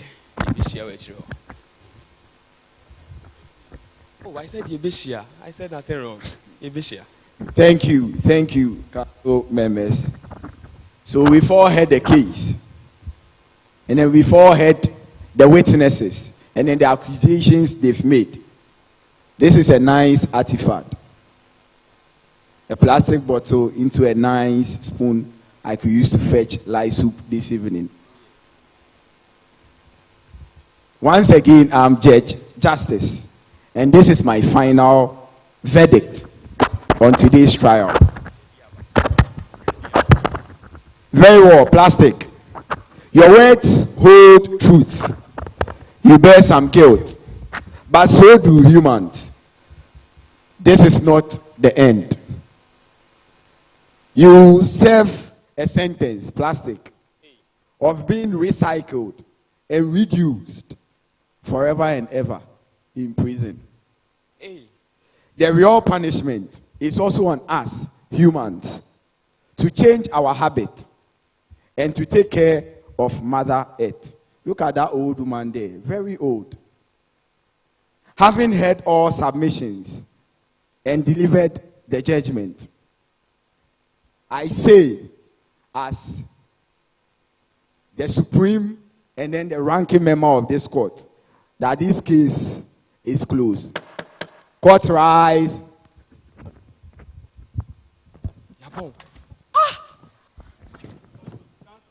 Objection, Your Honor. Please, we've closed. Yes, we thought we had it all. Plastic fought back, but also asked us to take responsibility. Pollution isn't one-sided, it's a shared problem. Ending plastic pollution means changing the way we use, throw away, and also recycle. Together, we can rewrite the pollution story. We blame plastic, but we blame ourselves too. Together, let's end plastic pollution now. Thank you. Objection! Hey! Why? Objection! Objection! No. Now, maybe am I there?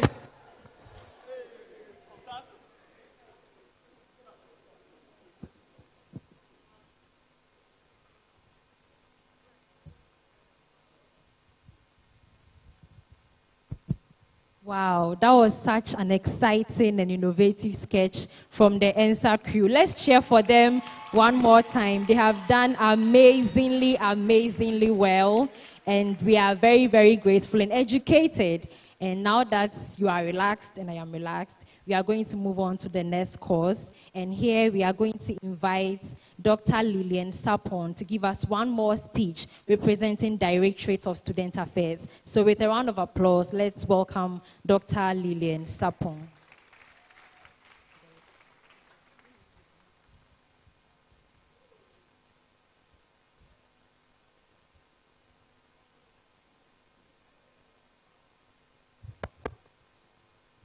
Good afternoon, Prof. Chair, distinguished guests.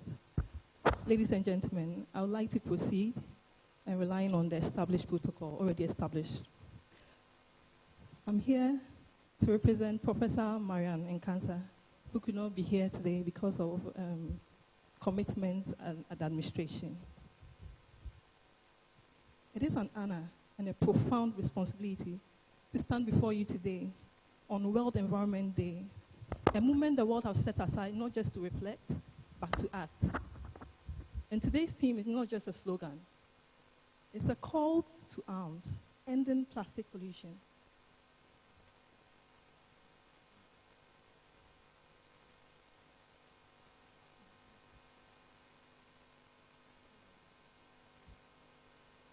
So you can see from my first slide,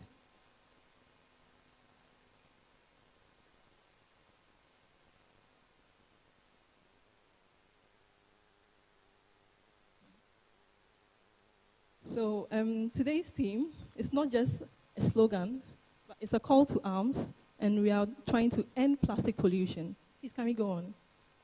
Okay, this will be the outline of my presentation today. I'm Lillian. I'm from the Department of Chemistry. Okay. So I'll take you through a bit of what makes up plastics in the first place, and their composition, and why they are persistent in the environment. Please, can we move on? Okay, so plastics has become widespread in today's society, and it's because of their lightweight and the fact that they are very versatile. They have low cost also in production, and approximately we have about 13,000 products that have been linked to plastics, either in the manufacturing or it's been linked that is found in those materials. And then we know that plastic materials are used in various sectors, talking about the packaging, industry, building, automobiles, electronics. So as you can see from figure 1, we see some efficient tires. And these are not made with the traditional fibers, rather they are made with advanced polymers. And because of that, they have a way of reducing the resistance when they roll. And in a way, it saves the fuel. Hallelujah. Okay. So yeah, I think I have to admit, me and Dr. Jackson, we have some background somewhere, so it keeps popping up sometimes. Yeah. Okay, so please, let's continue. Okay, so we see a plastic. What are they? Well, they are polymers like synthetic fibers, and they can be easily molded when they are soft, and then we can harden it also when we want to make something durable. And from the Greek word, it came from plastikos, which means to mold. And there are different types. So as you can see in my figure 2, you see polyethylene, PET used for bottles, and we use the high-density polyethylene for shampoo bottles, grocery bags, and we have the polyvinyl chloride, very popular with our plumbing works. And then we have that, the low density, which is used for bread bags, the normal day plastic films. And then we have those we use for the yogurt cups. So from here, we can see in table 1 that there are several advantages that it offers. Some of them, as we've already said, they are light in weight. They can be easily molded into other shapes. And they're also good. They do not rot, or they can overcome resistance to corrosion. So this has made it, there's several advantages plastics have, has made it like being used widely in all areas. However, it has some disadvantages. And we can see that they are weak to heat, they can be combustible, chemically transformed, and they are sensitive to UV, and also they are hard to biodegrade. So plastics, we made mention of polymers, and I'm coming from chemistry, so I have to mention carbon and hydrogen. So they are basically from petrochemicals and natural gas. And as you can see in figure 3, what happens is that when they are refining crude oil, they get a feedstock called naphtha. And through that, once they heat it and extract, they get these monomers that we refer to as ethylene, polyethylene, butene. I think that you are a bit familiar with from chemistry. Okay, and what they do is that they couple them together, called polymerization, and form long chains of repeating molecules. That's how come we have polyethylene. So for an everyday bottle that we have 3 different types. One for the bottle itself, the label, and then the cap. And these are all the different types of plastics. Well, some said the Stone Age. So in our age now, we have the plastic age. So the advent of the plastic age has led to an escalating global crisis, which is driven by the massive production and overconsumption of plastic materials. When you look at the figure 4 here, you see a trend from the 1950s. It has just shot up. In 2019, we're recording about 460 million tons of plastics. And that's quite high. Okay. And with over 400 million tons which are produced annually, half of which is single-use plastics or materials. When we say single-use, what are they? We're just referring to products or materials that we design to be used once and then immediately we discard it. And you can see in figure 5 the commonly used ones that everyone can relate to. So over 2.6 million metric tons of raw plastics are imported into Ghana each year, and about 73% end up as waste. That's quite huge. And when you take the data from Ghana Audit Service, they say 9.5% is being recycled.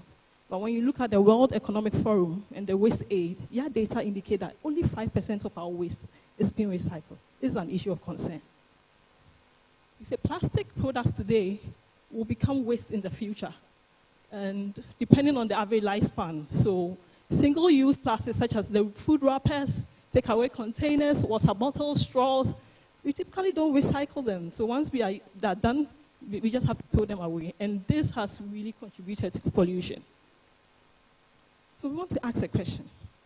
When does plastic product become waste in our system? Let's look at what happens. So when we say plastic waste, is when they are no longer useful for the intended purpose, and then the user decides to discard it. And I wanted us to take a look at some of the transition periods. So for a single use or a disposable item, what basically happens is that immediately after use, you have to throw it away. So the lifespan is like within minutes to days of production and use. And then also we talk about the end of product life, especially durable plastics like electronics, furniture, cars, construction materials. They become waste when these items are damaged, they become obsolete, or we want an upgraded version. And because of that, we have to discard it. And that has a longer period. It takes some months and sometimes 2 decades before the product's average lifespan is spanned. And then we have the manufacturing waste. During manufacturing, they have defects, and sometimes they do not internally recycle. And all these contribute to it. And another final point, which is very profound, is the improper disposal. And we see that it's either we dump it at the wrong place, so there's more mismanagement going on in the system. And I think that's what is causing this great pollution.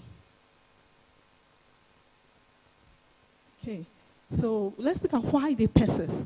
Why are they so persistent in the environment? And we say it is because of their chemical composition and their properties. And one of the properties they have is that they are resistant to degradation. So when we say degradation, that on its own, when we have like a plant, the plant leaf fall off, it's an organic material. So definitely microorganisms will come and act on it, and it will turn back into soil. So no problem at all. But these ones are resistant. So when they are there, it's like they are there. It takes a while. And then when I say a while, decades to centuries. So the another property is that it has a high molecular weight. We've established that there are long chains of carbon. They are very strong. And that way, it makes it persist for longer. And also the fact that they are hydrophobic. They repel water. And once you do that, microorganisms are not attracted to even go there and feed and help us to break them down. And also a very key thing is the additives and chemicals. we made mention of the fact that plastics are very good, but they have some disadvantages. Because of that, they had to add some additives. So we have something like a rubber tie we can stretch, and it can still return back to its normal way. It's because of these additives. Some are called elastomers, plasticize. All of these are to just add on to these properties and to make them very durable. And these are known to be very toxic. And over time, they leach out, contaminating the environment. Okay, so let's move on to some potential impacts of plastics. Okay, so unfortunately or fortunately, we are expecting an increase in the coming years, that the plastic production is going to increase. And the largest sector that we all know is the packaging side. Yeah, everything must be packaged now for us to be, for it to be attractive for people to purchase. And they are the big issue now because they contribute to the single-use plastics. Once you are done with it, though they are beautiful, you get your coffee in a nice cup, but right after that, you have to throw the cup away. So they are the biggest issue now because most of them will end up at the dump site in our oceans, and they tend to pollute and harm wildlife.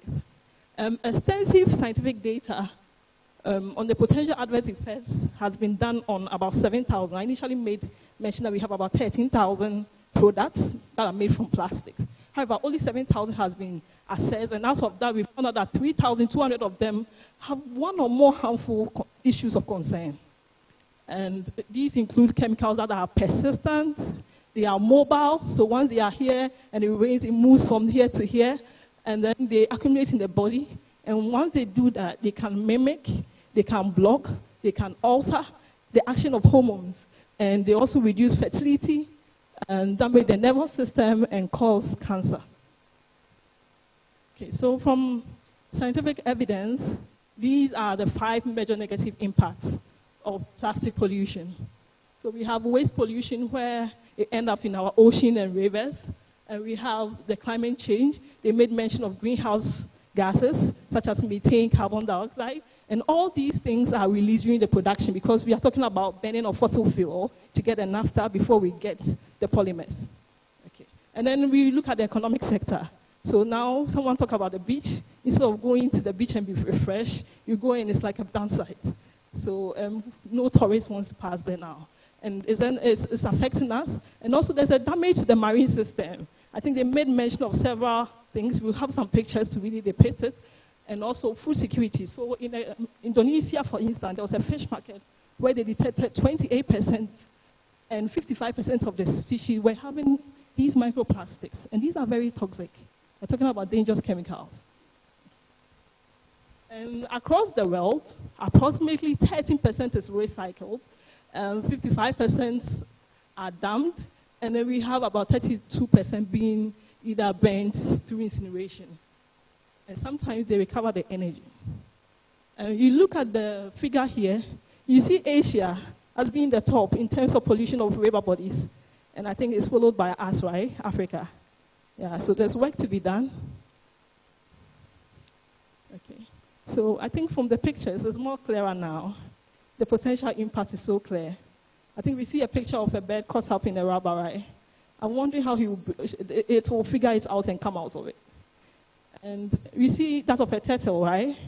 So someone's fishing net being dumped has become an issue now for him. I wonder how this slow turtle will maneuver its way out with all its energy. Okay. So environmental pollution, we've talked about the clogging of our drains, the pollution of our rivers, our oceans, and we also talk about the fact that it harms wildlife. Okay, so let's look at the human aspect also. We are saying that exposure through food and water and possible effect from toxic additives. And for plastics, they're even used in making toys.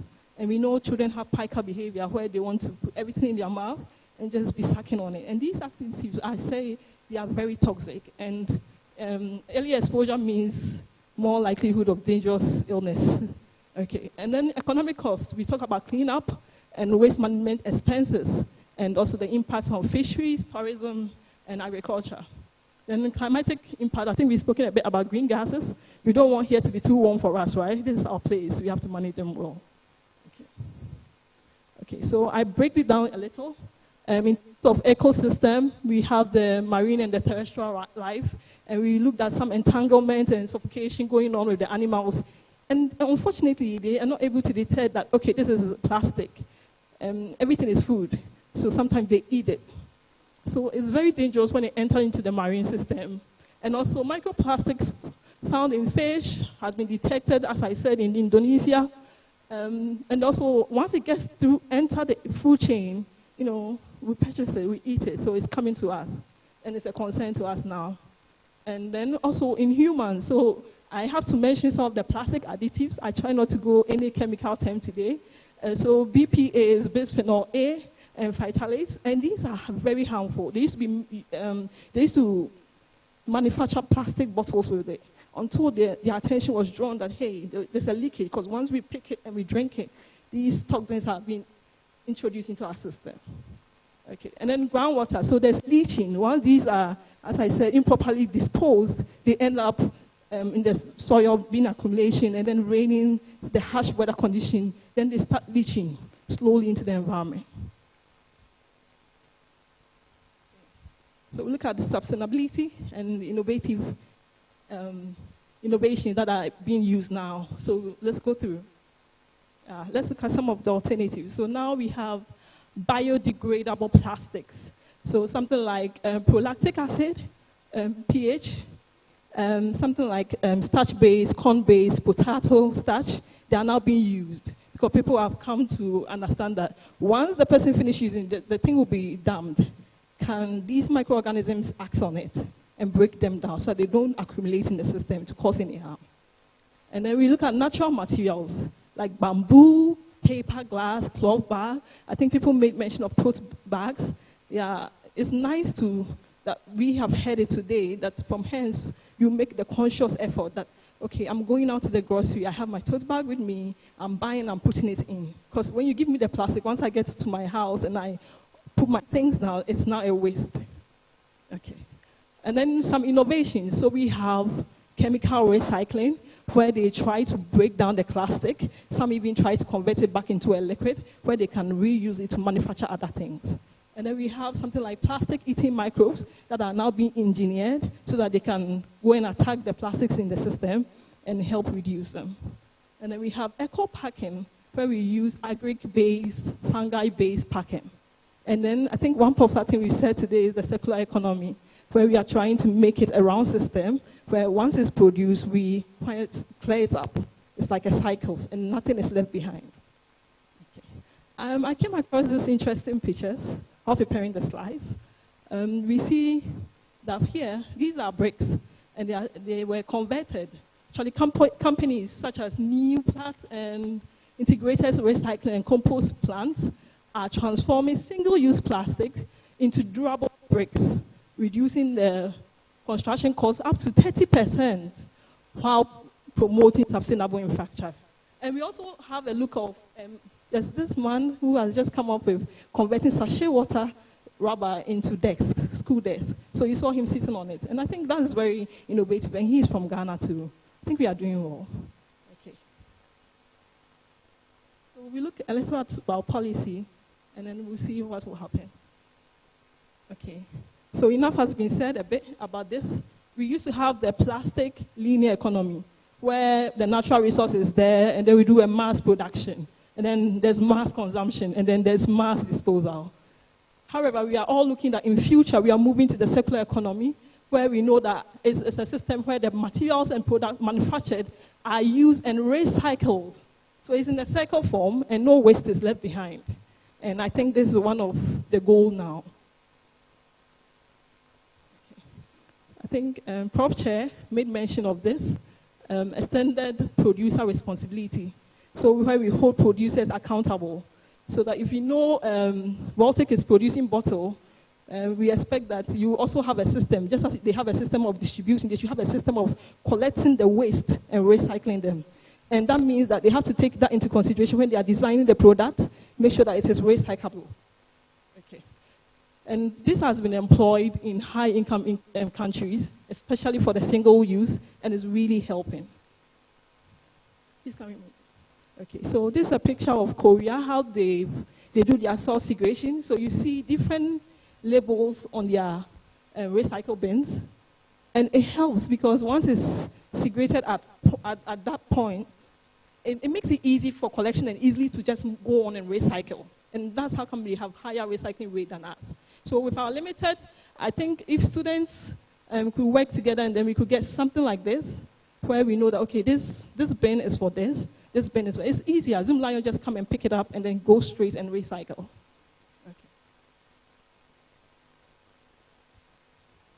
And I came across this, and I realized that in most countries, they are advocating for colorless bottles, and what they do is that they let their people take off the label, because I said they are made up of different types of polymers. So they take off the label and the cup before they throw it away. So as soon as they pick it, and they are colorless, so it's so easy for them to recycle. Okay, so we can adapt some of these few changes and then improve our system here. Okay, so let's look at finally our practical recommendations.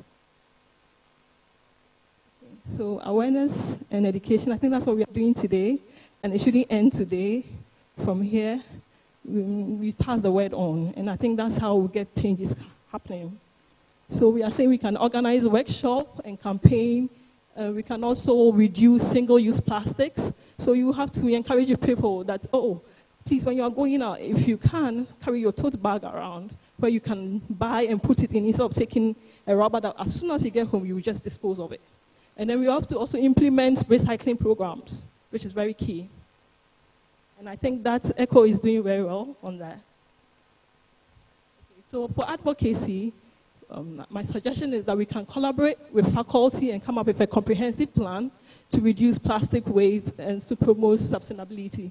And also we can have a social media presence. Now everything is on social media, and we can get aid from there and make people know that indeed, plastic today can be a problem tomorrow, so handle it well. And then we can do community engagement. And I think that people are doing well now. We have some waste pickers that are picking the waste sachet rubber and taking them so that to help in the recycling activity. We can also organize cleanup activities for places that are polluted. Okay. So as I bring my presentation to an end, I would like to say that plastic is not the enemy, as we all saw how plastic was being maltreated here. It's not the enemy at all. It has saved lives, actually. It's been used in wide applications, airplane parts, automotive parts, several applications. So it's beneficial, but how we handle it is, I think, the issue now. So we know that the misuse and the overproduction have created this tickling ecological time bomb, and we are here to stay, make it a better place. So we should, hopefully, from today, be more conscientized. When you have a waste, how will you handle it? Thank you so much for having me. I bring you greetings from Dosa. Please, you can do better. Thank you so much, Dr. Lydian Sapon, for giving us the presentation on behalf of the Director for the Directorate of Student Affairs, KNUST. So wrapping up, we have two more presentations. So first of all, we'll have a speech by Dr. Lindani Ajirisaki, lecturer from the Department of Environmental Science.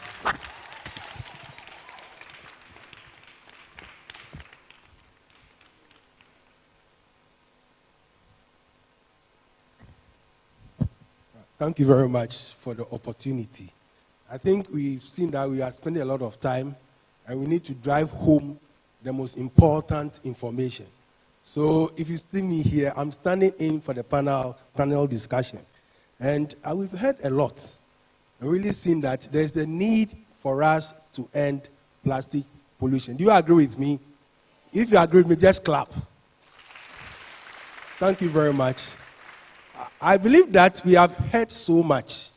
But as an environmental scientist, one thing that I believe is that for you to solve a problem, you need to know the source. Because if you don't know where the plastic waste comes from, you cannot solve it. That's one thing that we've heard so much. But have you asked yourself? I know when Prof. Osewusu was speaking, he mentioned a lot of causes of plastic waste. But where did all these things come from? So I just want to touch on 2 or 3 of them, and then we'll move on. So that when you know where it's coming from, we'll know how to solve it. But before I came to this program, I have to go to Miadmi to pick a letter. And when I was going, And I look around KNUST and say, wow, KNUST is so beautiful. Very, very, very clean. Am I right? And I was saying that, can we replicate KNUST to Ghana? Is that possible? Because when you drive around, when you walk around, we don't see plastic waste all around. Do you know in KNUST we have waste segregation system? How many people have seen it? Are you sure? So these are some of the things that we need to start to promote as a university. So some of the sources of plastic waste is single-use plastics. Single-use, and it was mentioned in most of the speeches that have been given. And some of them are our sachet water, the bags. When you finish drinking, what do? You throw it away. When you go to, some also comes from the informal sector distribution. And what I mean is that, let me give you a typical example. How many of us buy cocoa? When you go to buy cocoa in the morning, what practice do you see? First, they'll put it in a plastic, they tie it, and then they'll put it in the black one. And because they see that you are a gentleman or a lady, they try to put it in another beautiful plastic rubber. Have you thought of that? And do you know that if you want to end plastic pollution, you need to go to the cocoa seller with your bottle. And then you give it to the cocoa seller, for the cocoa seller to what? To put in that cocoa for. So we can reduce plastic pollution. The next one is our consumer behavior. Some of us, we say fast food. Yesterday, I was teaching some MPhil students. I was telling them about PFAS, perfluoroalkyl substances. And when you order your pizza, and it comes in a cardboard, sometimes in a polyester. And all these things contains chemicals that can leach into your food. And they are all made from plastic. So what I want to say is that, as somebody said, I think today, saying that we need to get our own, maybe lunch boxes that will put our food in regularly so we can reduce these kind of things. And the major one is from industrial sources. The major one is from industrial sources. All of them come to us. They produce and give us. But the number of ways that they generate to do that, it is quite serious. So what I want to say is that these are some of the sources, so we can look at them and then try to end plastic pollution. The next thing I want to add is that how do we, as a country, as a university, that is an institution, as an individual, as a student, how do we help to end plastic waste? First, as a student, as a student, what you have to do is to engage in education and awareness, which Dr. Sapon mentioned. So we need to, some of us, I always tell my students, you go on TikTok and you try to take a picture and dance. Please, why won't you? I know most of us, we not even hashtag this on our various social media. I know most of us have not done it. That let's ending plastic pollution today. I know most of us. But I want to encourage you right now, take your phone, go to your social media and hashtag it and post it around. When we do this, people become aware of what is happening. We can together fight against it. The next one is institutional. As KNUST, this is something that I think about. That could help us to reduce or end plastic pollution on campus. I know most of us, we buy bottle, we buy sachet water. But what I think management must think of doing, we can contact some of these water producing companies. They come and set up filling points here. We encourage students to use water bottles. So you go around and everywhere, wherever you want, you can fill your bottle. So we don't buy individual plastic bottles and be drinking and throwing it away. So it's something we can, and then we can put dispensing water system in the lecture rooms, so that at least students can get opportunity to do those things. And then nationally, what we can do is that we have to enforce the national plastic management policy.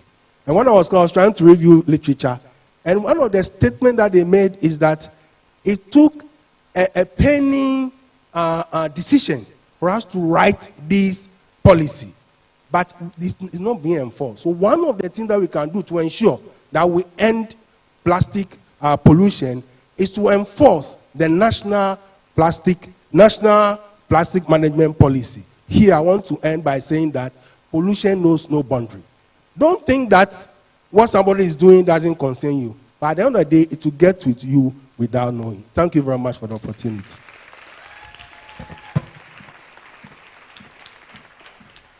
Thank you so much, Dr. Saki, for the speech. We are very grateful. Please, let's clap for him once again. He has enlightened us, and we are grateful for the inciting conversation that you have started. At this juncture, as was already communicated, we are going to bring the program to a close. And the next person on the line will be a representative from the regional minister. And we are going to call upon Mr. David Opon-Darkon to bring us news briefly from the top on our theme.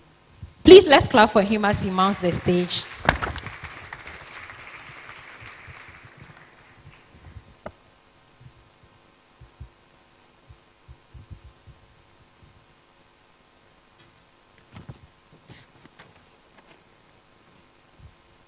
Good evening, everyone. In fact, I'm very happy for this day because we have learned a lot. If you look at the time that this program started, we've seen series of presentations, academic ones, and a lot of information has been shared. In fact, my regional minister, Honorable Dr. Frank Amwakwehene, was supposed to be here himself. But as we all know, this program is across the region. And because of that, he could not make it. And for that matter, he asked me to represent him. I'm the Ashanti Regional Director for Environmental Health and Sanitation in the region. In fact, my minister was not able to come, and he has given me his word to share with all of us. And I'm going to read directly from him. It is with great honor that I stand before you today to celebrate World Environmental Day under the theme, Ending Plastic Pollution. This occasion allows us to acknowledge the urgent issue of plastic pollution and reaffirm our commitment as a region to protecting our environment for future generations. Mr. Chairman, as we gather here, let us reflect on our responsibilities as caretakers of God's creation. The Bible teaches us in Genesis 1:26, verse 26 to 28, that we are made in the image of God and entrusted with the care of the earth and all living creatures. This divine mandate calls us to not only utilize but also protect our planet for those who come after us. If you read Psalm 24, verse 1, I still remember that our regional director for EPA quoted that scripture, and our honorable regional minister is also reaffirming that and re-echoing it. It reminds us that the earth is the Lord's and everything in it, emphasizing the sacredness of our environment. Because if the environment is the Lord's, then it means the Lord is telling us that it is sacred. And we have to see it as such. The earth is the Lord's and everything in it, emphasizing the sacredness of our environment. As we strive to end plastic pollution, let us remember our duty to care for the world around us with compassion and responsibility. Distinguished guests, plastic pollution is one of the most significant challenges we face today, impacting our ecosystems, wildlife, and human health. Millions of tons enter our oceans each year, harming marine life and disrupting natural habitats. In Ghana, our rivers, beaches, and landscapes are increasingly becoming dumping grounds for plastic waste, threatening our biodiversity and the beauty of our natural resources, which are vital to our economy and way of life. Despite the gravity of the situation, there is still hope. The current government is taking active steps to tackle plastic waste through initiatives like the Plastic Waste Management Policy, aimed at reducing plastic waste and promoting recycling. And this is being done nationwide. We are collaborating with local and international partners to establish recycling facilities and improve waste management systems. Today, we have the opportunity to discuss solutions and strategies to combat plastic pollution, raising awareness about the impact of plastic pollution and the importance of sustainable practices is crucial. Education is a powerful tool that can inspire, change, and motivate individuals to act. By promoting biodegradable materials and reusable products, we can significantly reduce our reliance on single-use plastics. Mr. Chairman, to effectively address plastic pollution, we need a multifaceted approach. Enhancing recycling programs in our communities is also essential. Establishing a comprehensive recycling infrastructure will make it easier for citizens to participate in sustainable practices. This includes setting up accessible collection points and providing incentives for recycling. Public education campaigns are vital.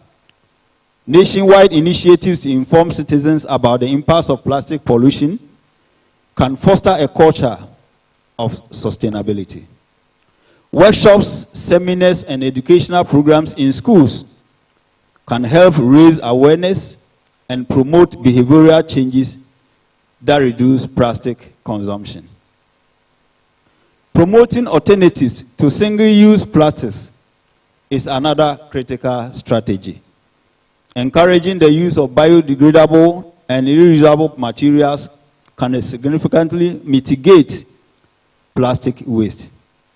Collaborating with businesses to provide eco-friendly products will support sustainable practices and create a market for alternatives. Strengthening registration and enforcing policies against single-use plastics is also necessary. Implementing stricter laws and ensuring compliance through appropriate penalties will reinforce our commitment to environmental protection. Community engagement is also key. Mobilizing community groups, NGOs, and volunteers for cleanup drives and environmental restoration projects fosters a sense of ownership and responsibility towards our environment. When individuals feel invested in their surroundings, they are more likely to take action to protect them. Investment in research and innovation is critical. Supporting research into new technologies and methods for plastic waste management can lead to more efficient solutions. Innovative approaches can transform how we tackle plastic pollution. Finally, collaboration with international organizations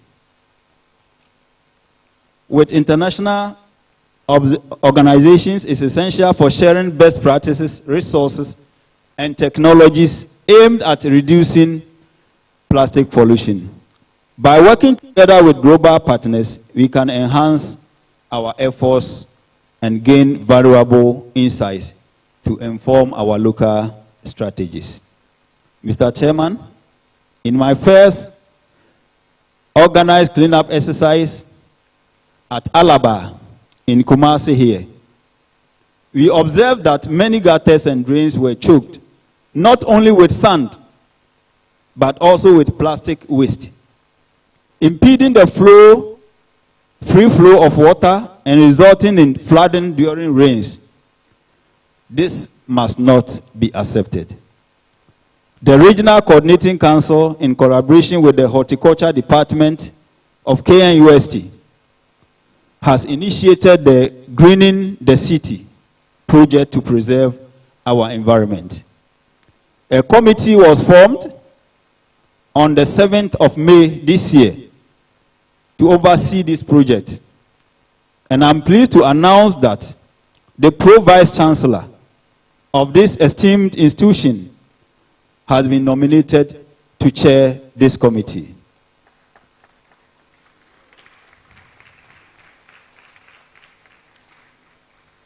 Mr. Chairman, once again, as we reflect on these strategies, I urge each and every one to take personal responsibility for our environment.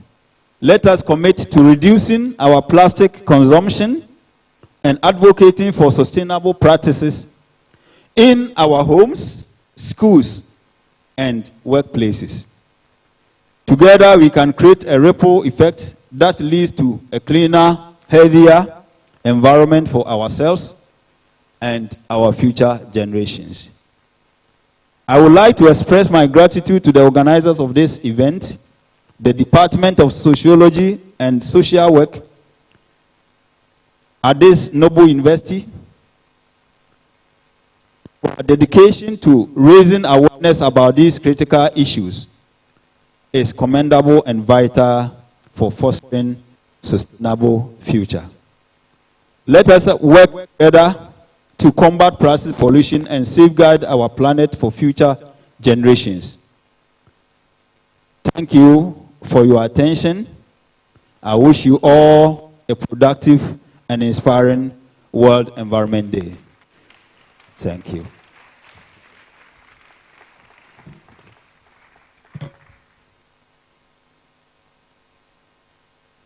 Thank you so much.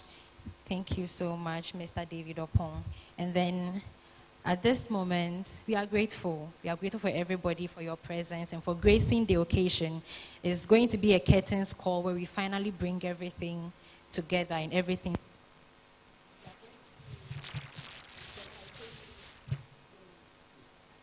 C would assist in citing a few of our guests and showing our appreciation for your presence in our program today.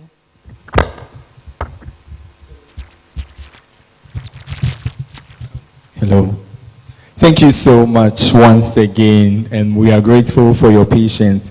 So, in drawing the curtains for today's program, we have some souvenirs and citations for our distinguished guests and lecturers. So we'll begin by giving a citation for the Pro-Vice Chancellor and the HOD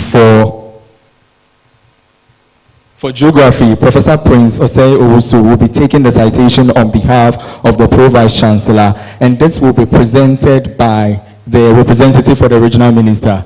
So Regional Minister, please, with all due respect, would you help us in giving this citation for the Pro-Vice Chancellor?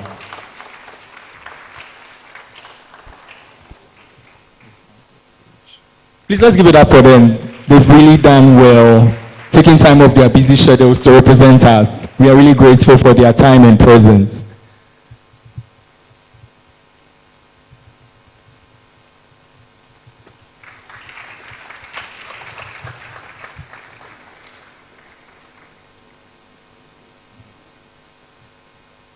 Yes.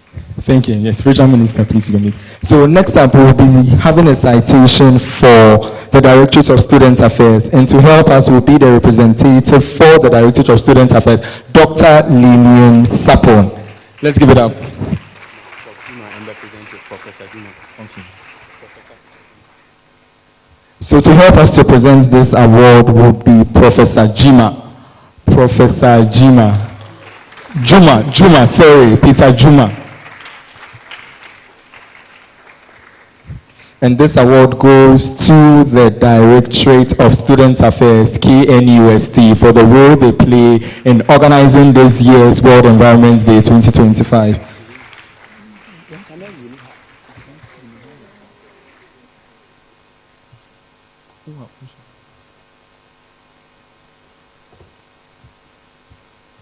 So our next presentation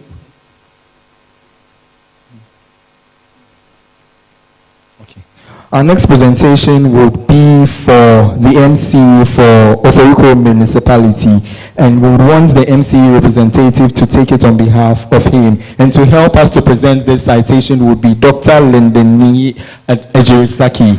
Please let's give it up for them. Please, is the MC representative around? Okay, please, can the regional minister take it? Yes, thank you so much. Please, let's give it up for them.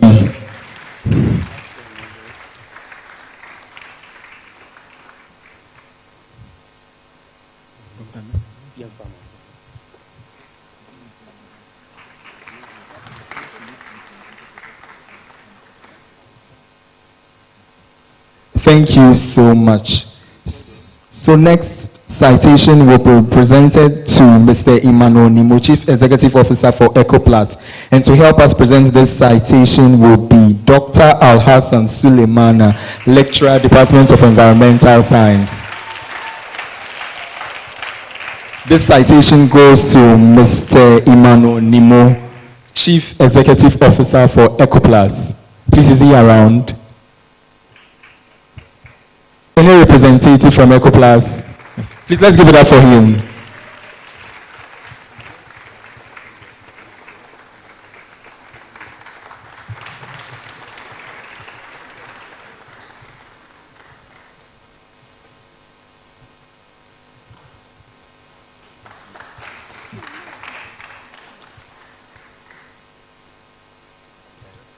So our next award will be presented to Dr. Lindeni Ajirisaki, Lecturer, Department of Environmental Science. And to help us present this citation to him would be the Director for the Environmental Protection Agency, Dr. Jackson Nantechi. Please, let's give it up for them.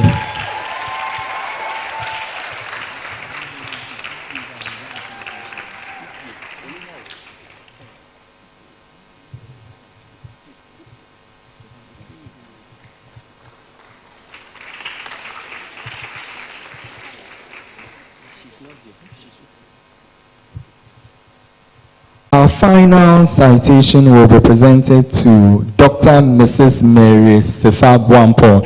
She's not here, but she has played a pivotal role in organizing the World Environment Day event for us. And to take this award on her behalf would be the President for Socio. His Excellency Kelvin. Edwin.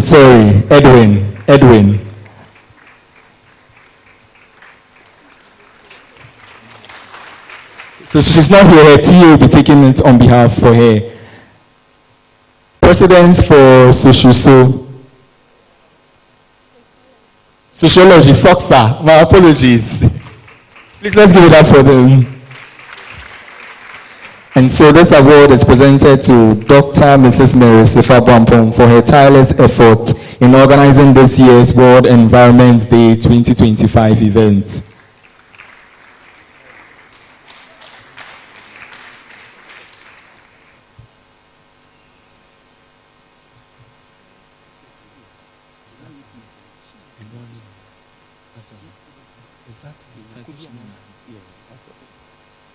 Thank you so much. All too soon, we've come to the end of the most anticipated World Environment Day 2025.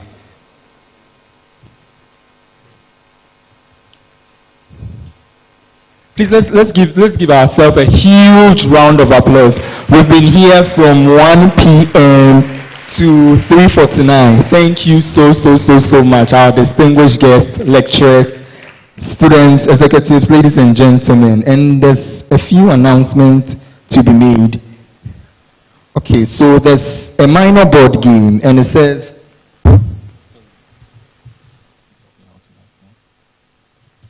announcement, minor board game.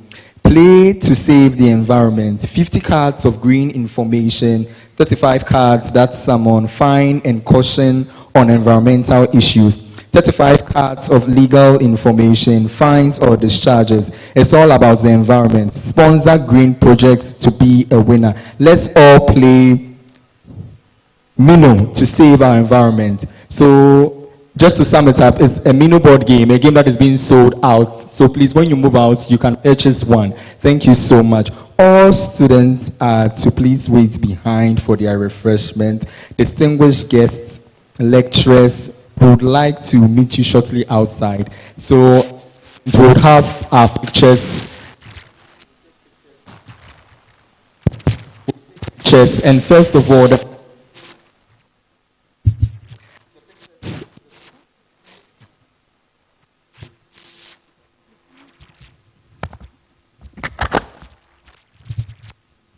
hello, yes.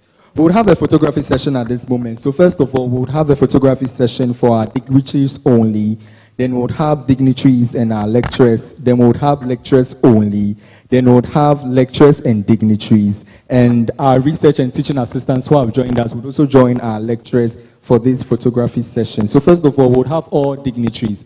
Dignitaries from Directorates of Student Affairs, Regional Ministers, Director for EPA Ashanti Region. Please, could you kindly mount the stage for us for a group picture? Please, let's give it up for them.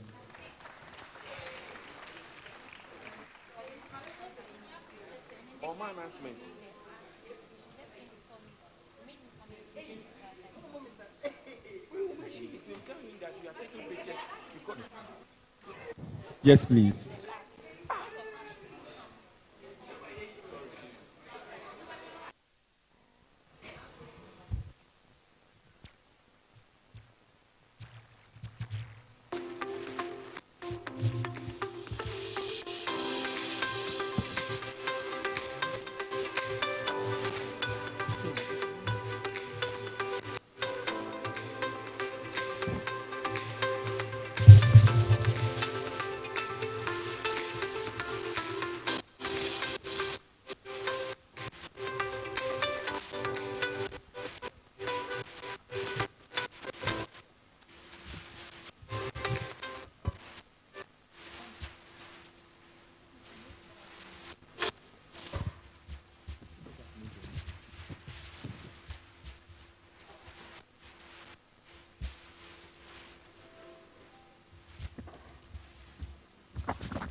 Please, could we have our lecturers joining us? All lecturers.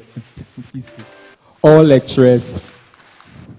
Lecturers from the Department of Planning, lecturers from the Department of Environmental Science, lecturers from the Department of Sociology. Please, let's give it up for them. Our dedicated lecturers took time off their schedules to join them. They've done a really good job.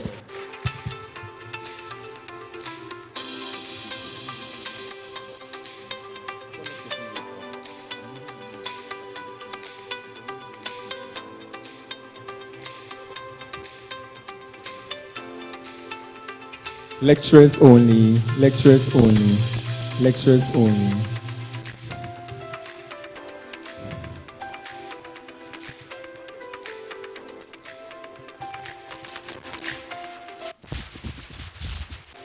All EPA representatives should get ready. All EPA representatives. EPA representatives, please mount the stage for your photos. EPA representatives. Those from EchoPlus, those from GAYO, those from GAYO, all EPA representatives, in addition to environmental groups and organizations, please join us. So we'll kindly have the EPA representation first, followed by all the groups, all environmental groups. So first we'll have the EPA representation. Please could the EPA director kindly join them? Please let's give it up for him. We are so grateful, Daddy, for your time. God richly bless you.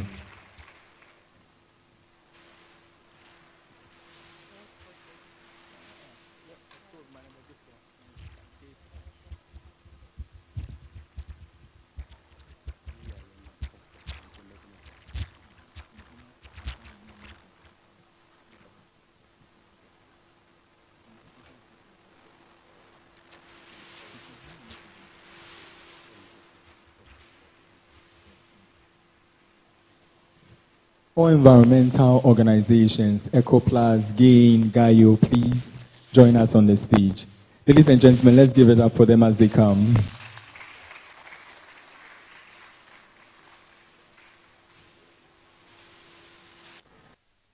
Played a crucial role in organizing these events, and thankfully and by God's grace, they are our sponsors, and thanks to them, this program came to fruition. Let's give it up to them once again. Thank you so much.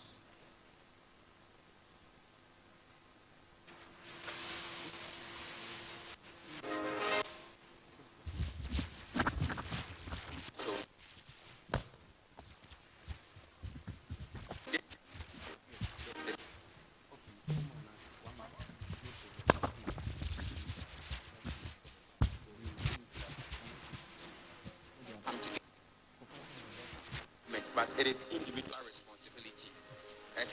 Thank you so much. So we'll have one more citation presentation, the final one. And this is going for the President for the College of Humanities and Social Sciences, His Excellency Nana Jibi. And to help us present this citation will be Prof. Juma. Please let's give it up for him.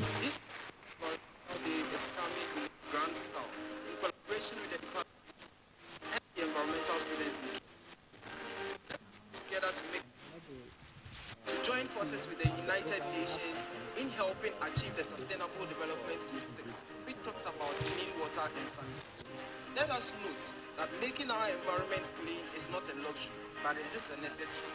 Join forces this year as we celebrate the World Environmental Day in a grand style. Thank you very much.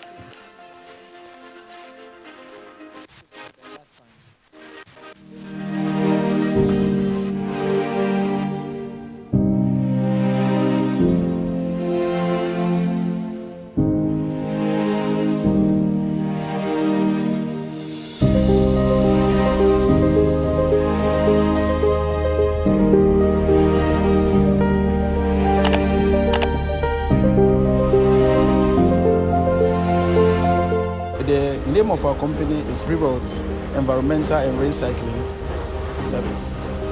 So we process the waste products of plastic.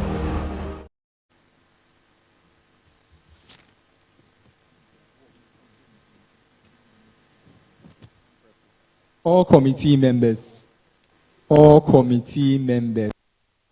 mount the stage for a photograph.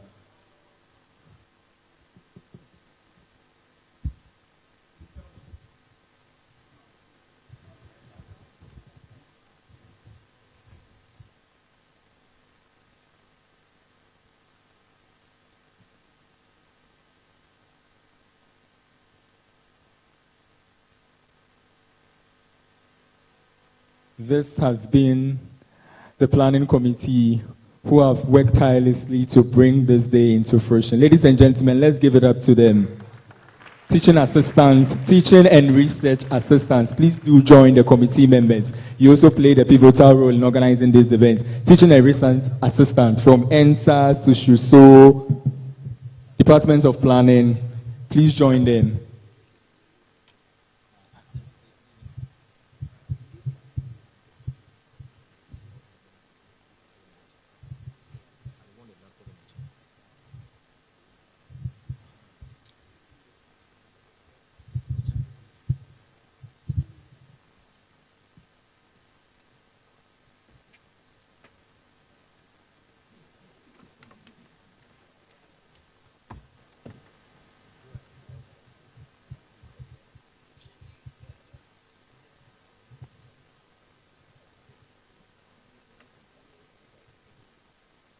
This is the team, the student body who work tirelessly from it, representing the Environmental Science Students Association, So, Department of Planning. We are grateful. We are grateful for your efforts.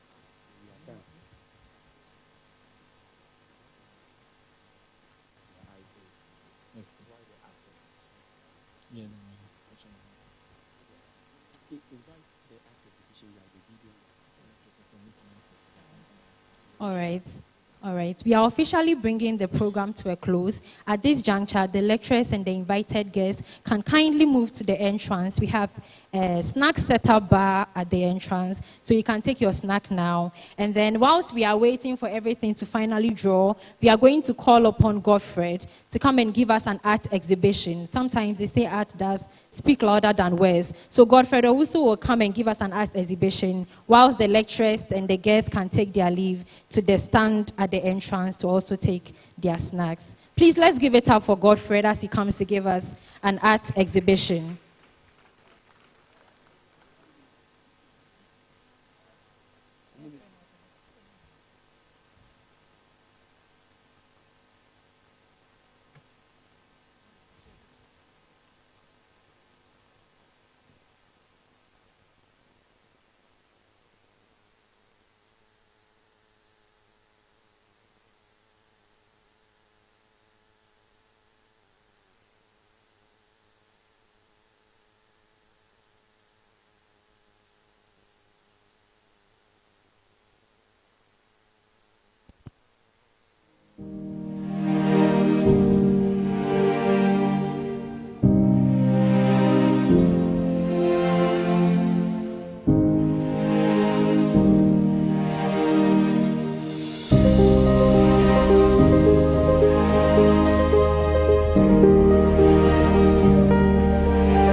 The name of our company is Reroute Environmental and Recycling Services.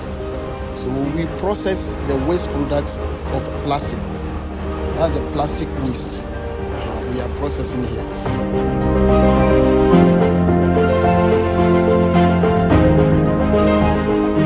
This year World Environment Day is titled Beating Plastic Pollution. So we are calling everyone. This is a collective responsibility. We have to come together to do away with plastic pollution. Many are ignorant about the dangers associated with plastic pollution. So let's all come together. This is not only for the government, but it is individual responsibility. A single-use plastic can be used for a different thing. That is why today we are here, where they recycle plastics into different goods. So this means that plastics are not relevant, therefore we should treat them well for other production process. This year's World Environmental Day is coming in a grand style, in collaboration with the Department of Sociology and the environmental students in KNUST. Let's come together to make our environment clean, to join forces with the United Nations in helping achieve the Sustainable Development Goal 6, which talks about clean water and sanitation. Let us note that making our environment clean is not a luxury, but it is a necessity. Join forces this year as we celebrate the World Environmental Day in a grand style. Thank you very much.